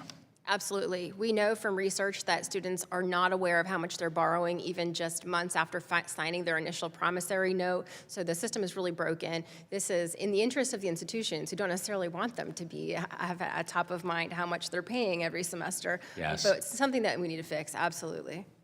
Do you think that those disclosures should include projected monthly payments based on how much a student borrowed with an option to pay any interest that accrues while the borrower is still in school? Absolutely. I ran an experiment probably 10 years ago trying to show that when we give people this information, they become better informed, make better choices. Turns out they had so little information, anything we gave them was a huge game changer. I think that we need to put this information into context for student borrowers. That big number of how much they're borrowing, maybe $30,000 for STEM students, might be meaningless for somebody who has never managed a household budget. Exactly. So anything adding context to allow people to make better decisions, because if we empower them to do so, they will make the right decisions for themselves. So I think this is a step in the right direction. I think a lot of policy errors we make in Washington regarding economic and social policy assume that people are not rational economic actors. I think that is far from the case. I think in almost every context in life, human beings are rational economic actors, but they can't be if there is not price transparency and transparency about terms of complex financial instruments like loans. So I appreciate that. Yeah. Fortunately, there's also a bill that accomplishes the above, the Student Loan Disclosure Transparency Act. This bill was introduced last Congress by then Congresswoman Abigail Spanberger, and I look forward to reintroducing it with her successor, Congressman Vindman, as a co-lead. Let's see, how much time do I have left? Finally, I want to examine a state-level reform that to make college more affordable again. As everyone in this room knows, the federal government plays a limited role in education policy, and often states lead the way. By rewarding professors for strong student outcomes, tenure reform could increase institutional efficiency and refocus spending on student success. Mr. Landward, in your testimony, you discussed Utah's success with post-tenure review system reform. How does Utah's post-tenure review system help institutions control college costs for students and taxpayers? Well, the intent here is accountability and value. Again, we're relentless on just asking the question. Anybody who is employed at any of our universities, no matter what role, we have to ask the question, are you contributing to the core mission of the institution? Are you doing so efficiently and effectively? With post-tenure review, this is an opportunity to give us sight lines into the performance of every professor, no matter what their status is in the faculty ranks. And this allows us to ensure that there's an annual review of their performance based on factors. There's a comprehensive post-tenure review every 5 years, but also that we're only making decisions based on substantive issues with their teaching and research and not political issues or other items. And so it balances that along with due process to ensure that we can protect academic freedom and still have transparency and accountability and performance. Thank you very much. I yield back. Thank you. I'd like to now recognize my friend from California, Mr. Desaulnier.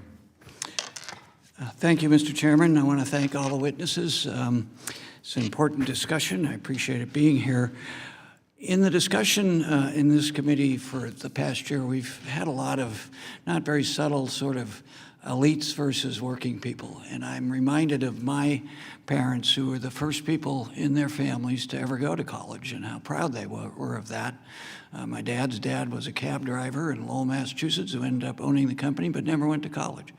My mom's dad was a firefighter, an Irish firefighter outside of Boston, who could imagine, who was very proud of the fact that he worked very hard so that his daughter could go to college. So one of the things I wanted to ask you, Dr. Morgan, is sort of following in that, which we forget sometimes, that the American higher education system is something to be tremendously proud of. Like all human institutions, it has its shortcomings and sometimes things that I disagree with. But the importance of remembering that the people who go to college are like my grandparents aspiring for their kids to go to college. It's not all people who have had the good fortune to inherit a lot of money. Most people are aspire to it. In California, I'm very proud of the University of California, California State University system, and particularly the community college system, so that there is a track if people choose, if they want to do if they want to graduate from high school and do career tech, that's great too, and we have a great program for that. But really discouraging in the past year and all the politics, the optics of who are fighting for working people and elites and other class sort of challenges that this country has had. Dr. Morgan, what are the things that you really stand out to you and what we refer to on our side as the big ugly bill that's really making it harder for that tradition of Americans to be able to aspire, if they choose, to go to college? I really appreciate your question. I also grew up in a working class area of Massachusetts where not a lot of people went to college. And you don't have an accent. Way to go. Over time, I just lost it. I was born in Lowell and grew up and went to college in Worcester. Oh, great. I grew up in Fall River. Oh, Fall River, wicked. Go Pats. So you saw exactly what you're describing. You know, people were really focused on getting their kids a better life, a more secure life than what they had. They're saving to send their kids to college. And, you know, in many cases, that is what we want for our country, right? But what we've seen over time, from the time that I was going to college to now, that people have to take on incredible amounts of debt, both parents and students, to make that happen, right? And so they're ending up in a very risky situation where if they don't get the job that they thought they were going to get, they don't have that income they thought, they are going to be struggling to repay those loans and regretting the decision. And H.R. 1 makes that much more risky for people. You know, we're going to see the Medicaid and SNAP cuts squeeze state budgets to push public college tuition even higher. And the bill makes it more expensive for people to pay back their loans as well. So if you are one of those people who takes on more debt than you can afford based on your income, this bill pushes you closer to default than you would have been otherwise. So I listen to younger people all the time, my two sons in particular, who complain about baby boomers. Elizabeth Warren's great book, The Two-Income Trap, long before she got involved in politics, I think really summed up the challenges generationally that the 5 household costs that economists count are education, healthcare, transportation, spacing taxes, and I'm spacing on the last one. But when you look at those generationally, and education a key part of that, and what we just talked about, it really makes the affordability issue tougher. I heard a comment in a meeting today that wages are far underperforming GDP. So all that money's going to capital investors. So the concentration of wealth is getting worse and worse, and education is part of that. So the very thing that some of my colleagues rail about when they complain about elitism, their actions, from my perspective, are fostering that. Working people and poor people can't afford to go to higher education when they have to worry about their paycheck to paycheck, but the rest of the GDP is growing because of private equity. Absolutely. We're increasing that gap between working class families and the wealthiest families in this country. And increasingly, our economy is getting tied up only in the decisions made by that wealthy elite part of the country, and the rest of us are kind of left on our own. It's really concerning. The only other thing I would say is that those same things that Elizabeth Warren wrote about so many years ago, education, healthcare, housing, those are the same costs that we're still waiting for our leaders to fix for us so that we can all live a more secure and stable life. Well, as Benjamin Franklin said at the founding of this country, any investment in education will always be the best investment for Americans. Thank you, Mr. Chairman. Thank you. I'd like to now have my friend from California, Mr. Kiley, recognized. Thank you, Mr. Chair. A little over 2 years ago, we reached this crisis point in American higher education with sort of the horrifying anti-Semitism that we saw on our college campuses, bringing this crisis into sharp relief. And I said at the time, this is a moment of reckoning for American higher education, where we saw our universities, which are supposed to be the leading centers of open discourse and debate, had become some of the most repressive institutions in American life in terms of censorship and limiting free speech. We saw our universities, which are supposed to be places where humanist values flourish, becoming hotbeds of one of the world's most retrograde and ancient prejudices when it came to anti-Semitism. And then at the same time, it gave us an occasion to focus on other aspects of university life, where more and more our universities were becoming costlier and costlier for students, a greater and greater source of indebtedness for graduates, and yet delivering less and less value. We're not well adapted in many cases to the demands of our modern economy and our workforce. So in response, this committee has been trying to tackle reforming American higher education from all of these different angles. We, of course, have had a still ongoing investigation into anti-Semitism with a number of leading university presidents resigning after testifying before this committee. In conjunction with that, we've seen in many institutions renewed commitments to freedom of speech, efforts to take anti-Semitism, treat it with the seriousness that it deserves, faculty reforms, reforms designed to promote institutional neutrality, reforms to eliminate coerced so-called diversity statements. So there's been some pretty good progress in that respect, though there's certainly a long ways to go.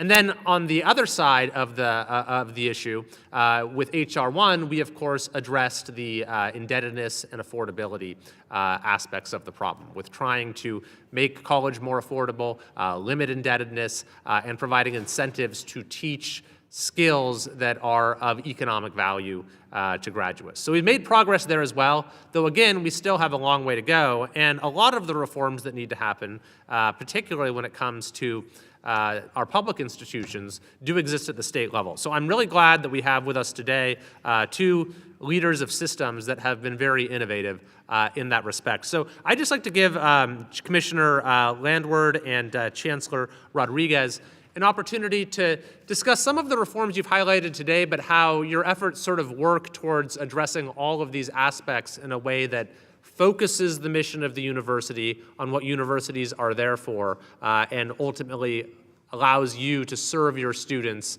and limit the costs and expense that goes into getting an education. Thank you for the question.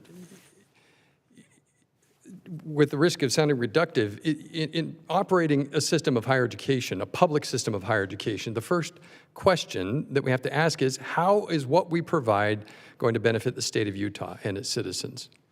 Every dollar that comes in should provide value to the state. It should help drive economic prosperity. It should better the lives of the people that live within the state. It should provide students who receive our degrees or certificates high value in what they're offered. And so it's a fundamental question you have to continue to ask in everything that we do, whether it's how we design our system, how we approach tuition and fee setting, how we approach what programs we offer and where they offer them, how we approach the mission of each institution. The question is, will this benefit the students and will this benefit the state? And so if we look at anything that's beyond that mission of that system or beyond the mission of the institution, then we have to question why we're providing it and why we're funding it. And if we just continue to ask those questions, is this best for the state? Is this best for the student? We often get to the right decision, no matter what's happening around us, no matter what the swirl is saying. Those fundamental principles that we go back to lead to those better decisions, and that is we want higher education to be valuable and we want it to benefit the state and the student. Great perspective. Does it benefit the state? Does it benefit the student? Chancellor Rodriguez.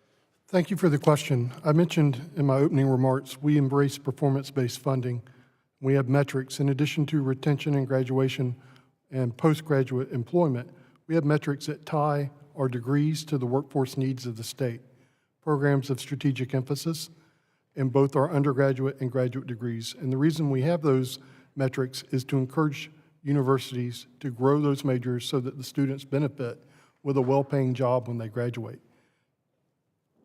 Thank you very much. Thank you, Mr. Chair. I think that your efforts provide a great model, and the work of this committee has been truly of paramount importance when it comes to reforming higher education for the benefit of our young people and for our country's future. I yield back. Thank you so much.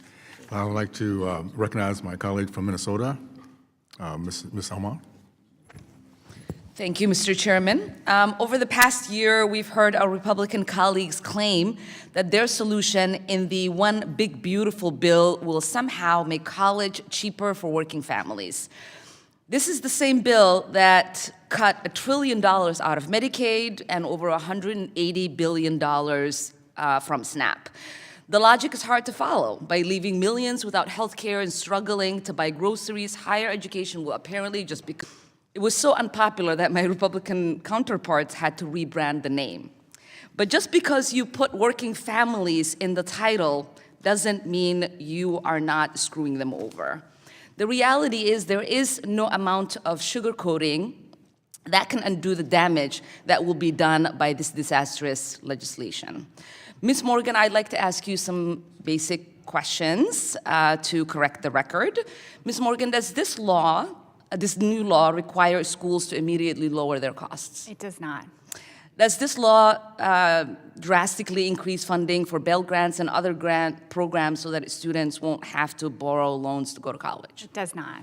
Okay, so without more grant assistance, without forcing colleges to lower their costs, does this bill provide more access to federal loans? It does not. All right, thank you. So we're not making colleges lower their costs. We are not providing more grant aid. We are not taking away federal loan options. Where do we expect families to come up with the money to make up the differences, Ms. Morgan? I think there are two options. I think there are people who will not go to college because college has become more expensive under this bill, and I think there are people who are going to take on private student loan debt. All right, so let's talk about the private market. When this bill was being considered by Congress, private lenders were celebrating because they knew that this was their opportunity to cash in on the backs of families desperate to find a way to pay for their kids to go to college.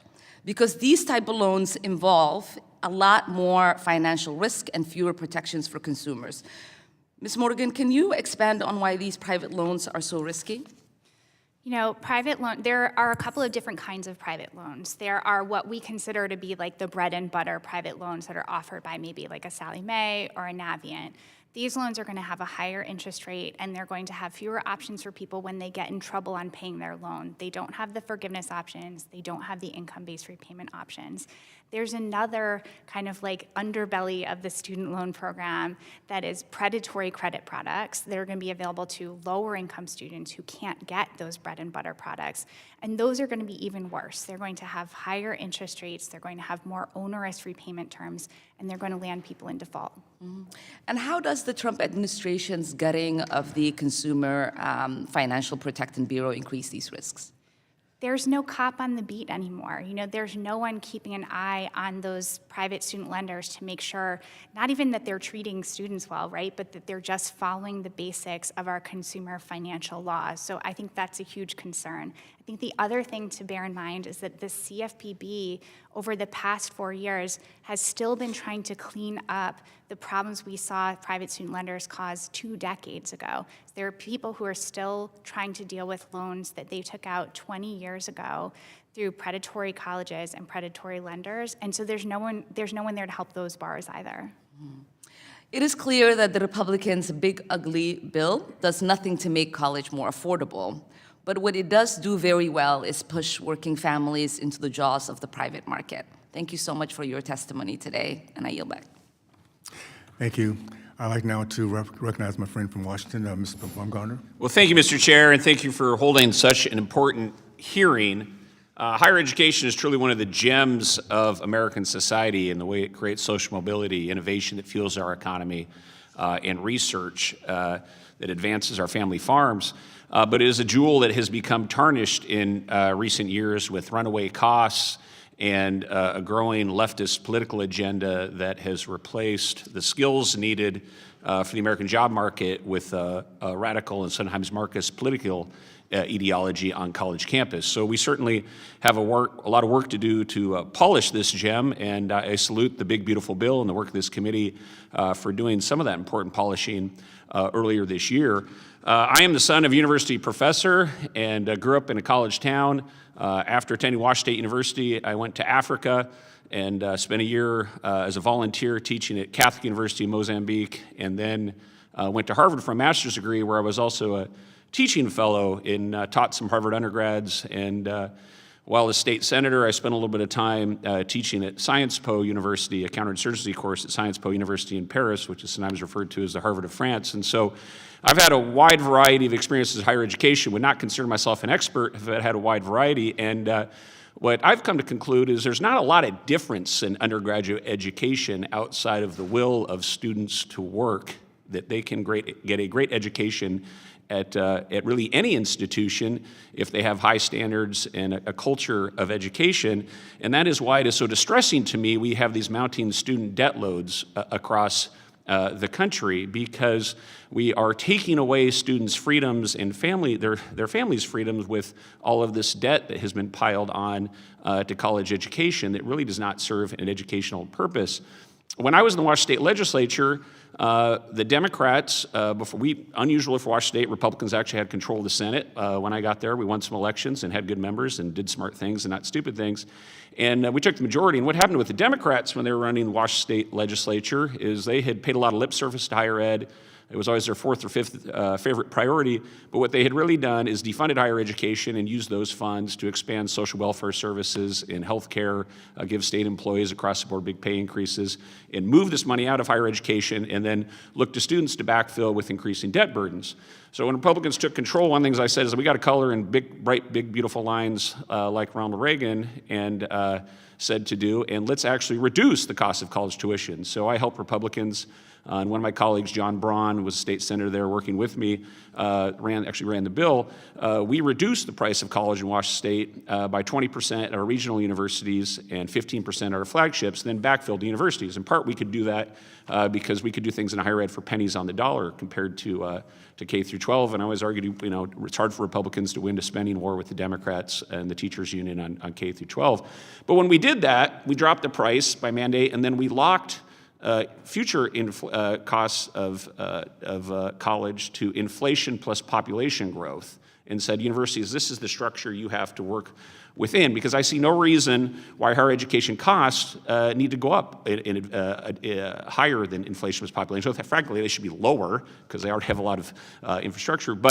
So that would be one idea. I also think that we should always articulate that the right price for college is the price that every student should get through with no debt. And by that, I don't mean that it should be subsidized, we need to have the taxpayers to do this, but the right price for college ought to be incentivizing work for a reasonable summer job and part-time work so that people can work their way through college. And I think that should be our North Star in what the price of the college should be, that there's an expectation that students are going to work. And that doesn't mean every student gets to go to Mazatlan on spring break and have 3 Starbucks Frappuccinos a day and live this Kim Kardashian lifestyle that they see on social media. It means that you go to your local college or community college, you work, and you get through college with 0 debt.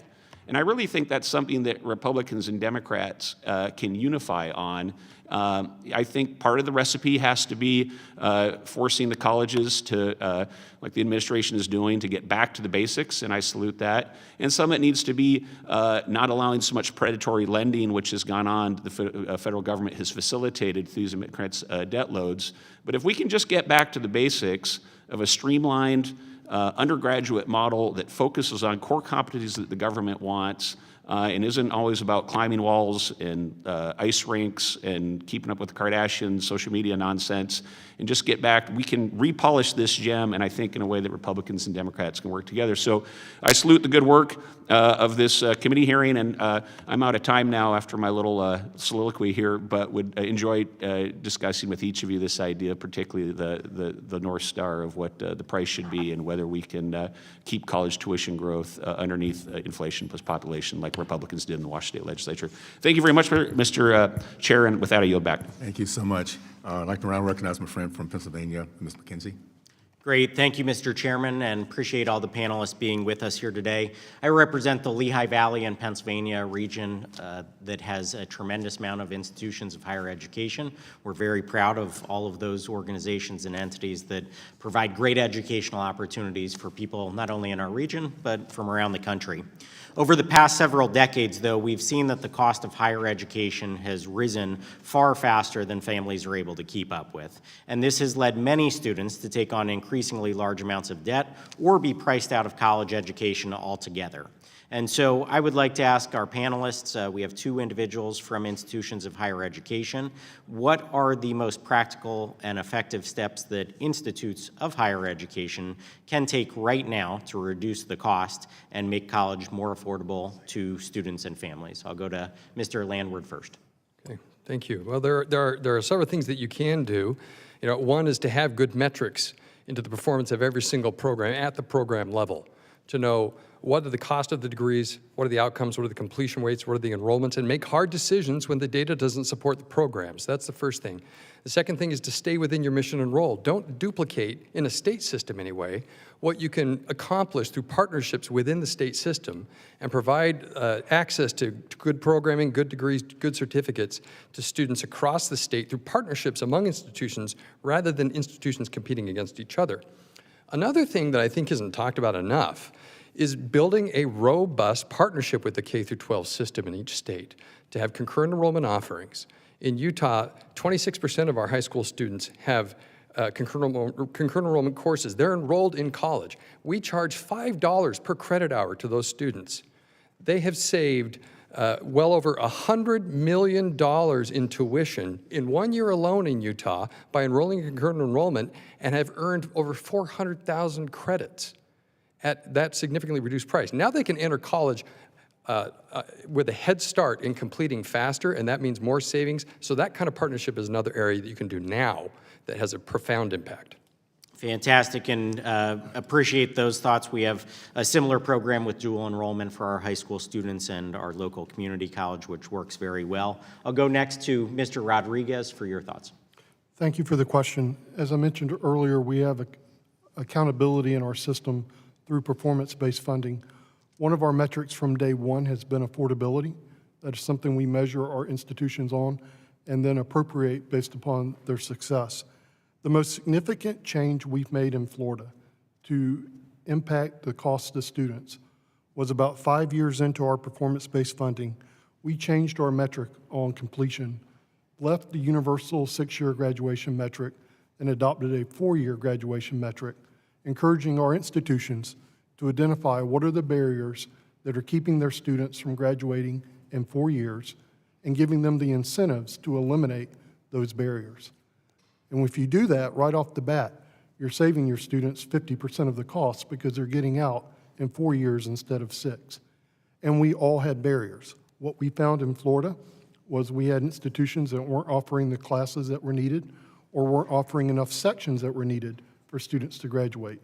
We had, in programs, we had a number of programs, 87 majors, where institutions had added additional requirements that forced the student to stay there more than 4 years.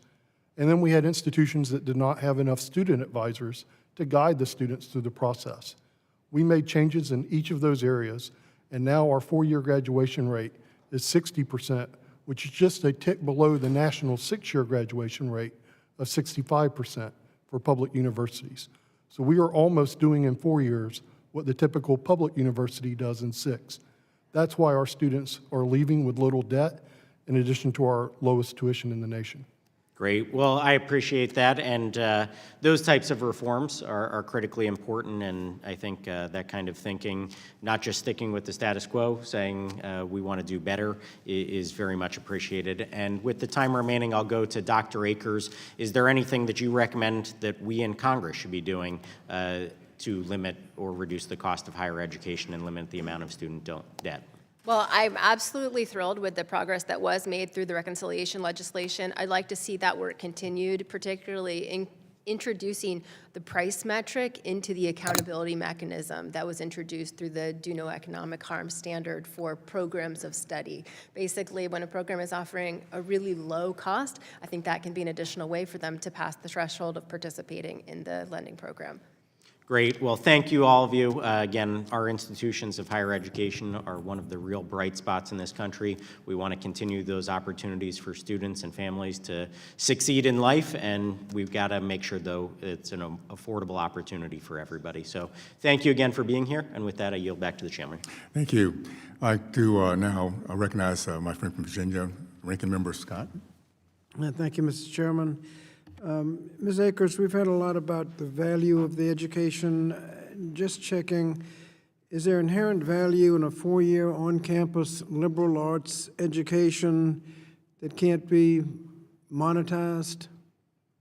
Absolutely, I believe that's true. There are monetary value in college degrees. There's also something that's intangible and difficult to measure. I emphasize the financial return on investment because that feels like the first and most important step to making sure that Americans are able to be prosperous. So the federal government does have an interest in funding that kind of education? Absolutely. Okay, and Mr. Landwood, same question? Yes, it does. In fact, when we've made reforms to how we're funding higher education, one of the priorities that we still maintained was that we need a strong, thriving general education program in all of our degrees because, frankly, we're doing a good job of giving our graduates occupational skills, but what employers are telling us is they still lack durable skills, and those durable skills oftentimes come from liberal arts degrees and general education. Thank you. Dr. Morgan, we've heard about the difficulty that the big ugly bill has caused and the choice they have when they run out of money. They either don't go and lose the opportunity or get into the private market, whatever they can get. What are the consumer protections in federal financial loans that aren't available in the private sector?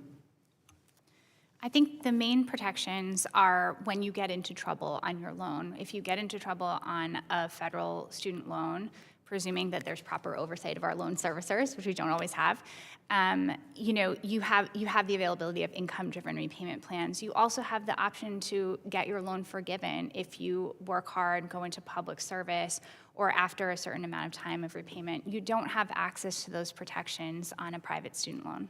What about income-based payments? You don't have access to income-based repayment on a private student loan.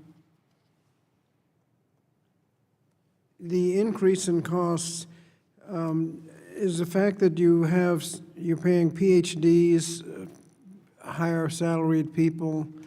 Have those in the workforce with higher salaries, have those salaries gone up more or less than other salaries? The salaries for people with PhDs generally or at colleges? Well, yeah, both. I mean, if your workforce includes a lot of PhDs and the higher income, higher educated workforce income is going up higher than inflation, wouldn't that mean that college costs would be going up, have an upward pressure on costs? I actually don't know the answer to the question. I know that having professors at our institutions who have a PhD provides a much richer experience. And I know we've heard a lot about tenure from the committee today, the subcommittee, but I think there's a real concern with people who are forced into adjunct positions at schools. More and more students at our colleges are being taught by adjunct professors who don't have the same protections and don't have the same benefits as a full-time job.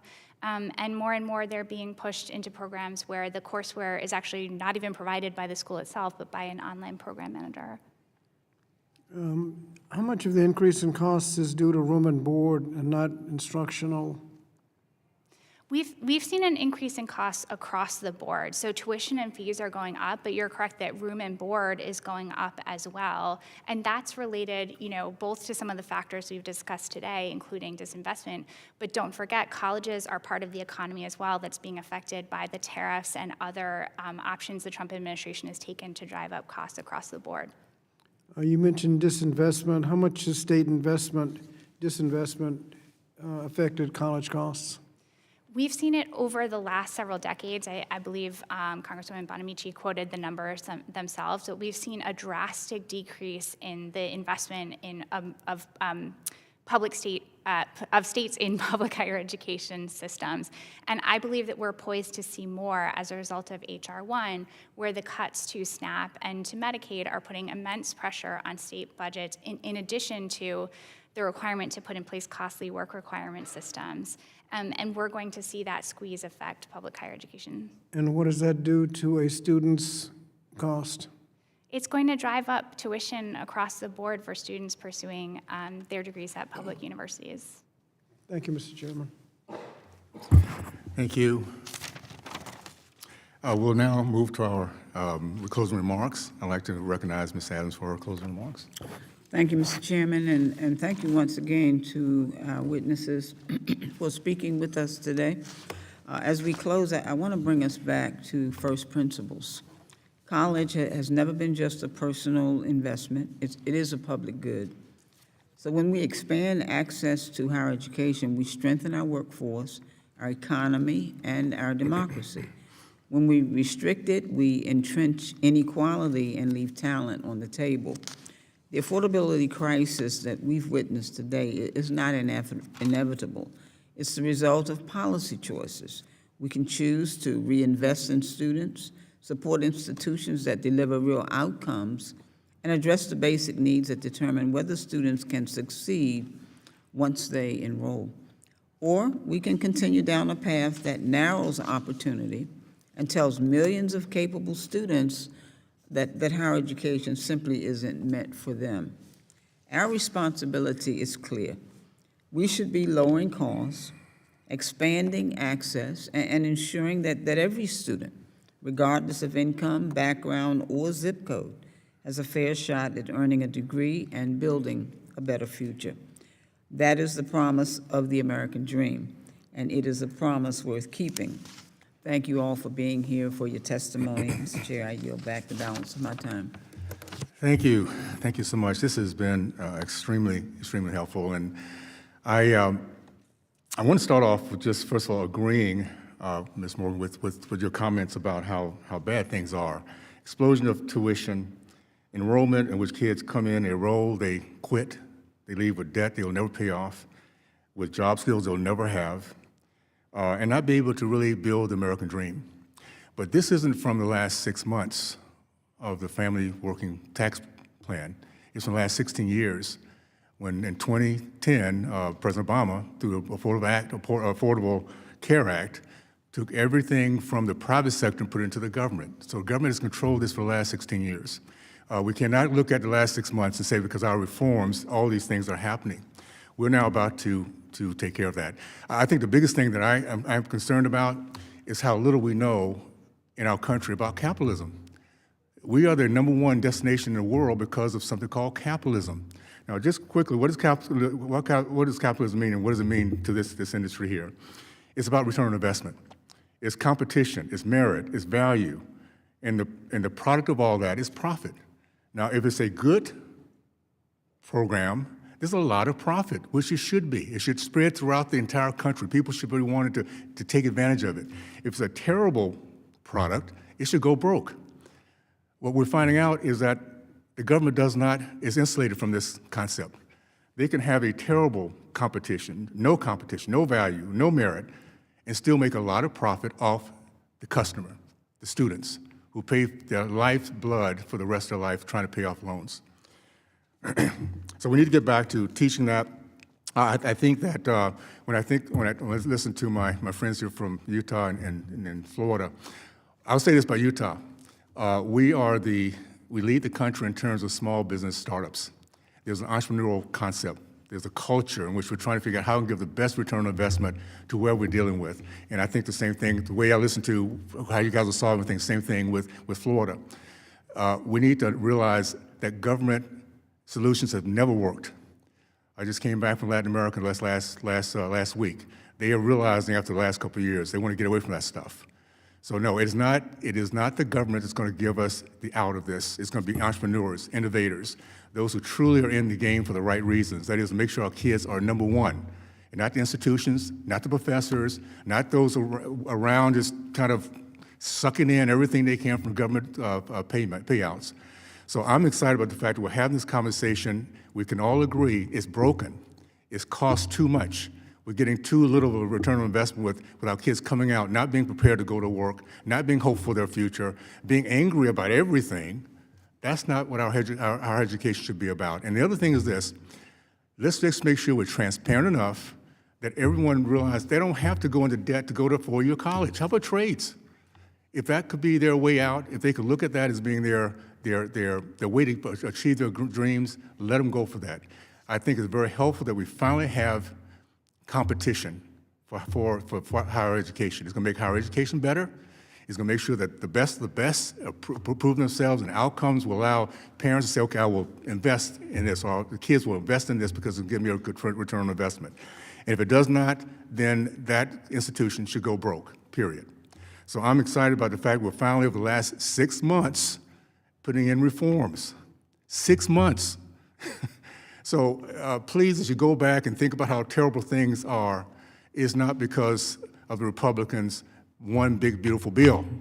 We'll see that in the coming year, and I think you can be very, very excited about how we're going to turn this out when everybody can kind of see the product, the return on investment, and also be educated. So that being said, again, I want to thank every one of you. This is such a healthy conversation. I think that the bottom line, if our kids are the end result, if our kids are the focus, our priorities, we're going to come around and figure out how to make sure that works out and that their legacy will be something we can be very proud of. So that being said, I'd like to thank our witnesses again for taking the time to testify before the subcommittee today. Without objections, there are no further business. The subcommittee stands adjourned.